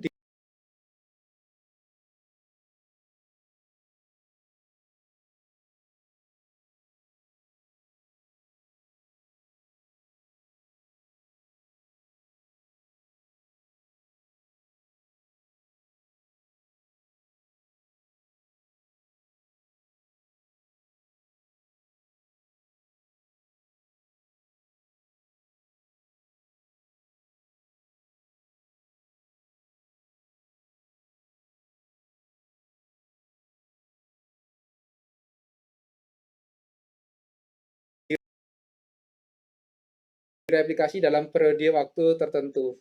Nah, ini mungkin kalau untuk menjawab pertanyaan ini bisa dari Alibaba atau bisa juga dari ini ya, dari Gstack ya.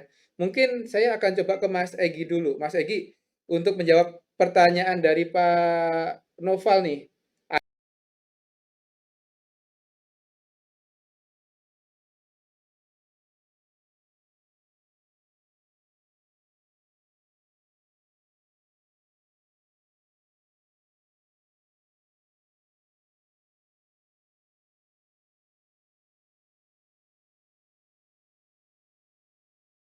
ada nggak opsi untuk kita bisa membuat backup itu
di lokasi yang berbeda-beda, Mas Egi? Silakan Mas Egi.